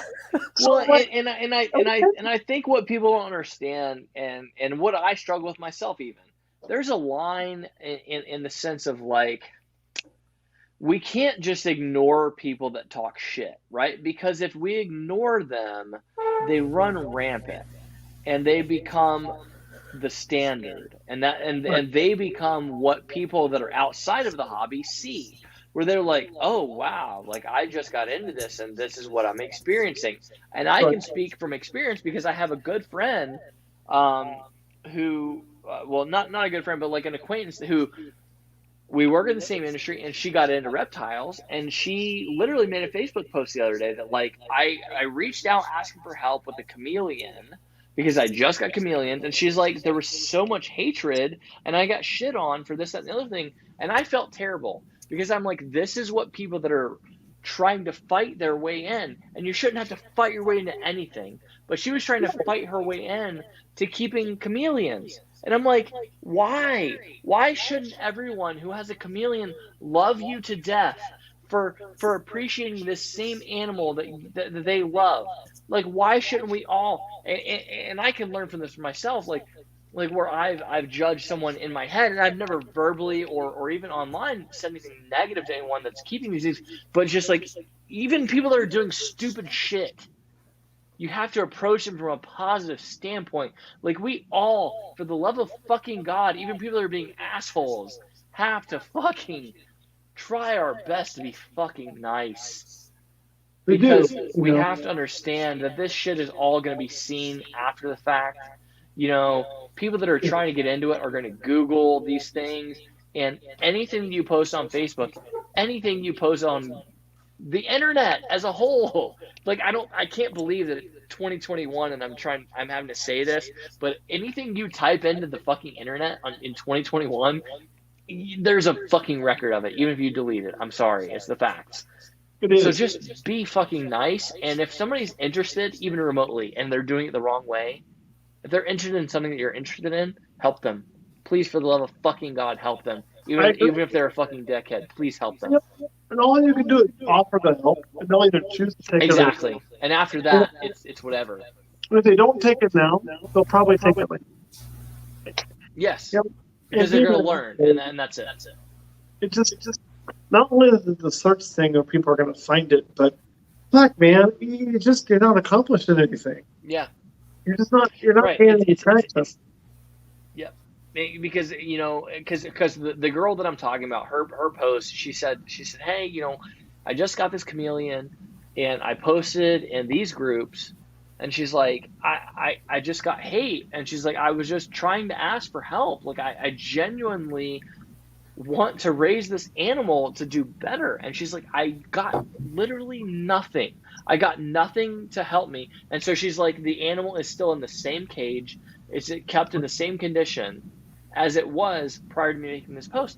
And that's heartbreaking. Like I want to cry sometimes when I hear about these people, because that's just the way that I am, man. Like I just want everyone to enjoy this hobby and enjoy their animals, and she's trying her best, and to the point that she already loves the animals. I get it. Like that.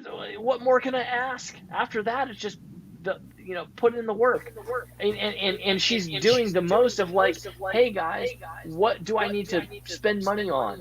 You guys tell me where to spend my money. And everyone's like, you are a fucking piece of shit. How dare you have fake plants? How dare you have fake plants in a fucking enclosure with a chameleon? And the fact that here's the thing, she made a Facebook post about it saying, hey, I'm still looking for someone to help me with this chameleon and tell me if there is or is not something that I'm doing wrong. That's amazing. And I want everyone to understand, while I'm saying this, there are people that will have bought that same chameleon that would not have gone for a fucking second try. She would have let the chameleon die, or she would have given it away to someone on Craigslist, or she would have kept it the wrong way until it did die, and then her experience would have been terrible. Exactly. And I don't think people fucking get that, and it makes me that's the shit that makes me want to fucking cry. That's the shit that makes me hurt. That's what makes my heart hurt. I'll tell you, man. Yeah, I know. I see it, Matt, in your face. I know. And Bradley, I know you're the same way. I mean, you and I had the same conversation about Petco today. I get it, man. Like, we love these animals, but as many of us love these animals, we are also, a lot of us, capable of this hatred towards people that are new. And it fucking breaks my heart. It really fucking does, man. And we don't know what we're doing to each other. I agree. I'll tell you what, though, guys. I've got exactly 13% of battery life left. I charged me before we did this. So if you've got a few things you want to hit, let's hit them before I go past the fuck Let's do out. it now. Yeah, so Matt, we'll hit these segments real quick, and Zach and I will hold off this week and let you talk to the audience about the two segments, and then we'll hit your reptile of the week, and we'll wrap this thing up. So musician or band of the week, Matt. Who you listening to? Who you telling our listeners to listen to? All right. We're going to have to go way in the way back machine for this one, okay? So I mentioned earlier that my dad had passed away when I was young. He died when I was about, 14, I think. And but I remember as a child him singing to me all the time. He sang to all of my siblings. He liked to play his guitar. I don't know. Maybe he thought he was going to be in Nashville one day, although he wasn't. So Jim Croce. Because Jim Croce, fuck yeah. We're going to go old school today, right? I love it. He used to sing a lot of Jim Croce. So go and listen to yourself some Jim Croce, some Leroy Brown, things like that I still now will drive in the car when it's just me and my wife, and I'll put on. I have a collection called Dad's List, and it's very heavy on Jim Croce. And Time in the Bottle is another one. And I'll sing a lot of those songs to her, although I can't fucking sing at all because it reminds me of my father. So I would definitely say Jim Croce is what I've been listening to lately, man. And Motley Crue. He didn't sing Motley Crue, but he did sing Jim Croce. Merle Haggard's another one. He sang a lot of fucking Mighty Merle. So, Rainbow Stew would be a good song I'd say go look up. I think it kind of meets their times, especially the part about if a president went to the White House doors, did what he said he was going to do, we'd all beat Rainbow Stew. So, Rainbow Stew by Merle Haggard and a whole shit ton of Jim Croce. Just fucking anything by Jim Croce, you can't go wrong. I love that, man. Especially how you tied it into something that means something to you. That's kind of what Zach and I do every week. We tell a story about how this music affects us. All right, so the other one, man, is a movie or TV show. Before we move on, I'll show you how much it affects me. All right, please. If I can stand and get it in the shot, maybe. Is a tattoo of my father's life and death. And when I was a young kid, I put a yellow rose in his coffin. So, that affected me greatly as a child. And I've got his date of birth and date of death logged on my leg right there. About to fall the fuck over. So, definitely Jim Croce. But as far as TV shows go, I would say I like documentaries. I like to learn things. So documentaries are definitely a good thing for me. I recently watched one two of them I'll give you. One was on, both of them are on Netflix. One was about the Unabomber. Very interesting about the Unabomber. Obviously, he's an asshole. He blew all shit up.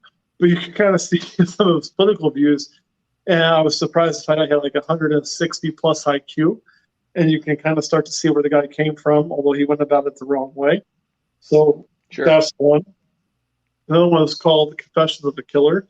Complete opposite side of the spectrum. You had the guy with a very low IQ who started just basically giving up and confessing to murders, even though he didn't do them, to the point of confessing to, I think at one point, over 600 murders. Oh, yeah. The confession killer. Yeah.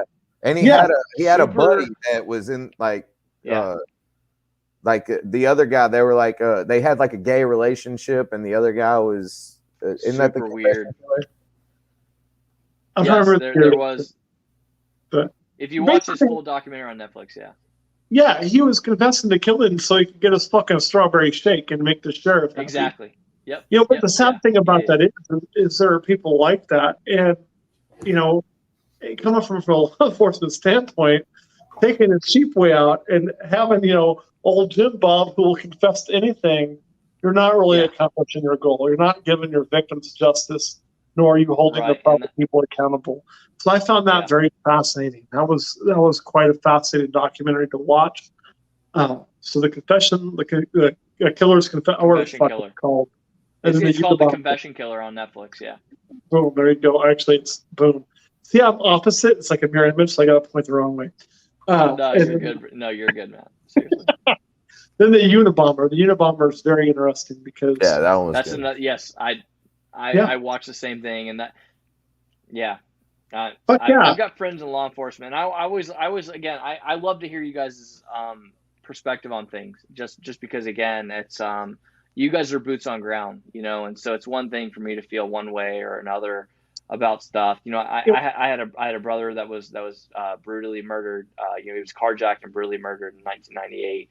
And so, you know, I've got my own take on the justice system, you know, from that experience, but then, you know, my own, you know, experiences, you know, in terms of just knowledge, you know, from again, like guys like you, but also from people that again have experience having been in the system and stuff. And it's very eye-opening. It's very, it's a whole thing, man. It's not ever as simple as one man's opinion. And if there's any one person where I'm like, I'm allowed to have an opinion on this, like I can wave my fucking arms, like there's someone on death row who affected my family, but I don't wave that flag because I'm also like, hey, it's not that fucking simple, you know, that XYZ is not that black and white. You know, and the guy that murdered my grandfather, and I know myself, my grandfather on my dad's side was murdered in Arkansas. Yeah. I'll defend myself. You know, he didn't get death row, but he got a significant sentence. And the thing about it is, you know, I had a brother that struggled with addiction, was in and out of the system, and things like that. And our system is supposed to be about reform, right? It's supposed to be about helping people better themselves. About, hey, you're here. Let us help you get here, and forgiveness and the betterment of human beings and society. Right. And I don't know if we really are. You know, and I don't think that's a cop problem. I think it's not. It's not. And it's just easy to point the finger at the base. It is. And the problem is when you start pointing the finger at again, there are bad cops, absolutely. But the reform isn't going to come from law enforcement. The reform needs to come in the judicial system and how we do things. Yeah. I don't even know if like the probation release. I mean, are we really setting people up for success? Take a guy who's been in prison for 10 years and you kick him loose. Are you setting him up for success? Right. And again, there's what are you doing for them on the back end? And again, it's everything is always more complicated than it seems on the surface, and that's the stuff that people don't want to talk about, or people don't have the opportunity to think through. I think is the biggest thing. You know, it's like you've never experienced this, and so it's easy for you from the outside looking in to make a judgment on of like, oh, well, this is how it should be. Well, did you really think through like how that affects someone's life and like what that actually does and blah blah blah? Yes. And most people can honestly probably say no. And there's so much of backstory in any human being that caused them to do what they do. And that's not an excuse. Like they still have to own their own decisions. But from No. the same point, if we want to reform them and put them back in society, we need to prepare them for that. And honestly, Right. will tell you, we don't do a very good job of that. Nope. We don't. And that's not cops. That is purely a justice No, system and reform system. That's the big picture. Fuck yeah, man. We made prisons for profit, right? Right. No, the Yeah, well, and yeah, that's a for-profit prison. don't even get me started, Matt. Any goddamn sense. You know what I mean? And You literally you put in place this motivation of money to keep someone where you're at. So what is your actual moral obligation to that person now? right. Zero. Because It's financially it makes more sense for you to retain them. Financially it makes more sense for you to not improve this person need to and be you on see that. them in a year. Let's say you Again, people with no business mind don't understand this shit. right. And Which is another angle, right? 10 years, you send him on parole, right? I want you to think back how the world was 10 years ago. You know, and if you had to remove yourself from the fucking world for 10 solid years, all of a sudden you're on your own, and you're expected to get a job, find a place, do all these things right, how the fuck are you supposed to do that? You know, Yep. I mean, Without help. the cell phones that we're filming on right now have changed so much in 10 years. Mm-hmm. Technology and jobs have changed so much in 10 years. We don't prepare these people for that. So what the fuck do we expect them to do? Yeah. Go back You to know, what they they know. don't have any options, right? Again, I'm the same way. I get it. Yeah, man. So like, and I know that's really fucking probably weird for a cop to say. I guess I'm supposed to say, "Oh, I'm a cop." It's not, Matt. In all seriousness, it's not. And again, to me, it's just it's validating. It confirms what I have always believed in the system. It confirms what I've always believed about you. You know, and just humanity.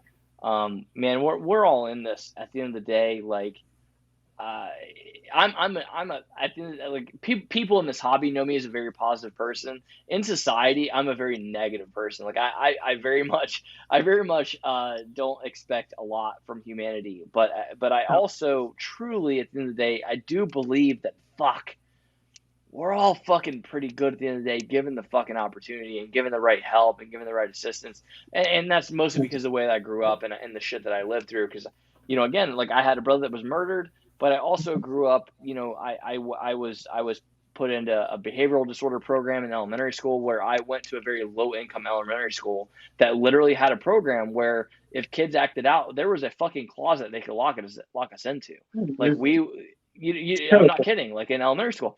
And I never experienced that, but what I did experience was a lot of kids that I came into that program later on in elementary school, and I'm like, what the fuck? Like this is happening, and these were kids that were like 3 years behind me educationally, like basic mathematics when I was in 4th grade to these kids that I was exposed to was like unknown. They were like on a 1st or 2nd grade mathematics scale, and so like. It was weird, like how my life has worked out. That I was exposed to these things where I got put in this very low income area for this elementary school, and the only reason I got sent there was because I had behavioral problems, and this elementary school was the only elementary school in my district that had this behavioral disorder program that was specially designed for people with behavioral disorders.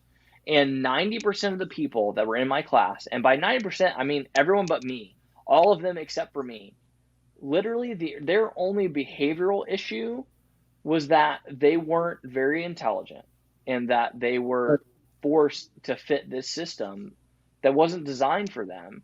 And so as a result, when I was in 4th grade at this same school, they sent me to the 5th grade math class that was still beneath my level of math, having come from one school and gone to another. And it was in a fucking like low income area. I had to take 2 school buses to get to this area. And that was again because I got in so much trouble in elementary school in the like nicer area of town where I lived, which wasn't even a nice area. It was Clayton County, Georgia, which is just shithole in general. When I tell people that I'm from Clayton County, Georgia, they look down on me, which is fine. It is. It's a poor area. It's a shithole area. But it is, man. The system's fucked all the way around. So for anybody that shits It on is. cops and shits on the system, it's just I would encourage you to look at your fucking politicians and tell them to fix the shit at the bottom before they start worrying about all the other shit. But I hope that this podcast has not gotten like way too political and negative for everybody. It's not negative. It's the truth. No, and that's what I'm saying. Like I don't mean to put it that way. I think my point is just that I hope that people take away from this what I was seeing going into this, Matt, was honestly, this is literally, people say don't meet your heroes, or like don't meet the people that like you're excited to meet, because I was excited to meet you. I hope Bradley mentioned that, or I asked him to, because I was. And this is literally very validating for me. Like, you are exactly who I hoped that you were as a person, who I kind of assumed you were as a person, even based on what you do and just everything. Like, you love cars, you love your job, you hate the system that you're kind of just like struggling to operate within, but you're kind of stuck within it. I hope that that's what people take away from all of this stuff. I hope that people will take the time to listen to the details that we've gone into, rather than just being like, oh, well, they're going off on like a political tangent, I don't want to hear this. Or, oh, they're going off on like a systemic tangent, I don't want to hear this. I hope that people, in this community will give us all of the time, to really think hard on everything we've talked about, because, man, I'll just say I've appreciated it. It's meant a lot to me. It's been, again, just validating for me, because, you haven't opened my eyes to anything that was new, but I hope that maybe somebody you did. I just love that your openness. I love that you're open to the community. You've been that way for as long as I've been following you guys, and it's why I've always loved your content, that you guys shy away from nothing. You don't change yourselves for anything. And yeah, I really hope for the success of Olympus Reptiles going forward, and I hope to meet you in person at some point in the future. Bradley, if you got anything to wrap up, I apologize if I've been talking over you. I can tell that you've been trying to say some stuff, so my bad, brother. But yeah, I just want to get that out. Are we at 5%? Yeah. So I've got one final question for you, Matt, Sure. from 403 Fauna. It's Matt, can you explain your motto, "Own the Gods"? So on the gods, sure. We don't use it much. Mostly we use "Want to see my balls." It just came from the Olympus Reptiles. Olympus being Mount Olympus, and that's where the gods live. So you buy an animal from us, so you own the gods. That's all it really was. I've been called sacrilegious for it and all kinds of shit. It's just funny because I'm a fairly Christian. I don't go to a lot of church because I think organized religion really tries to pinhole people. But and Jesus doesn't teach us that. He teaches us love and forgiveness. But by the main point, that's all it really means. It's just a play on words from Olympus being Mount Olympus, own the gods being, you buy an animal from Olympus, you're buying an animal from Mount Olympus, and that's all it comes from. Yeah, and all your breeder males and females are like named after Greek gods and things like that. They were originally. We kind of got away from that because of time. Well, yeah. But one thing I want to say before I go, we were talking about just now. I mentioned some of the values I keep in forgiveness and love, and some of the things we talked about my grandfather being murdered, and I'm sure the guy who killed him isn't watching this, but if he is, the fact of the matter is I forgive him for the whole situation. He destroyed my family in so many ways, but besides that, I still forgive him. I don't do that for their purpose. I don't forgive him to make him feel better. I don't forgive anybody to make them feel better. I forgive them to make me feel better, because we talked about hate and all of that, and carrying that hate with me, all it does is hurt me. But that forgiveness isn't for them. I forgive people to make it's a release for me. I don't have to carry that hate anymore if I forgive somebody. Whether it's because of a negative comment or because they even killed my grandfather, which really fucking sucked, asshole, but I still forgive you anyway. So that's the whole kind of connotation. But that's all I really got. That's all it means. All right, guys, any other questions? Because my phone is going to die, and I'm going to end up having to dip out of here regardless. And people told I'm shit-faced drunks. That was a great time to get an honest answer. Matt, man, I just want to say thank you again for coming on here. It means so much to Zach and I both. Both of us have looked up to you for a long time. I was honestly shocked and kind of taken back how quick you responded to me saying that you were willing to do this. And again, man, thank you so much. We'll put not that we need it, or not that you need it from us, but we'll put links to all your stuff at the bottom of this video. Again, man, I hope that you'll come on and do this again. This is the longest one that we've done. We've done 3 hours with you, but I wouldn't change it. And it's been great. Thank you again. Yeah, that's it. I'm not going to say anything more, Matt. I just, like I said, I love you, man.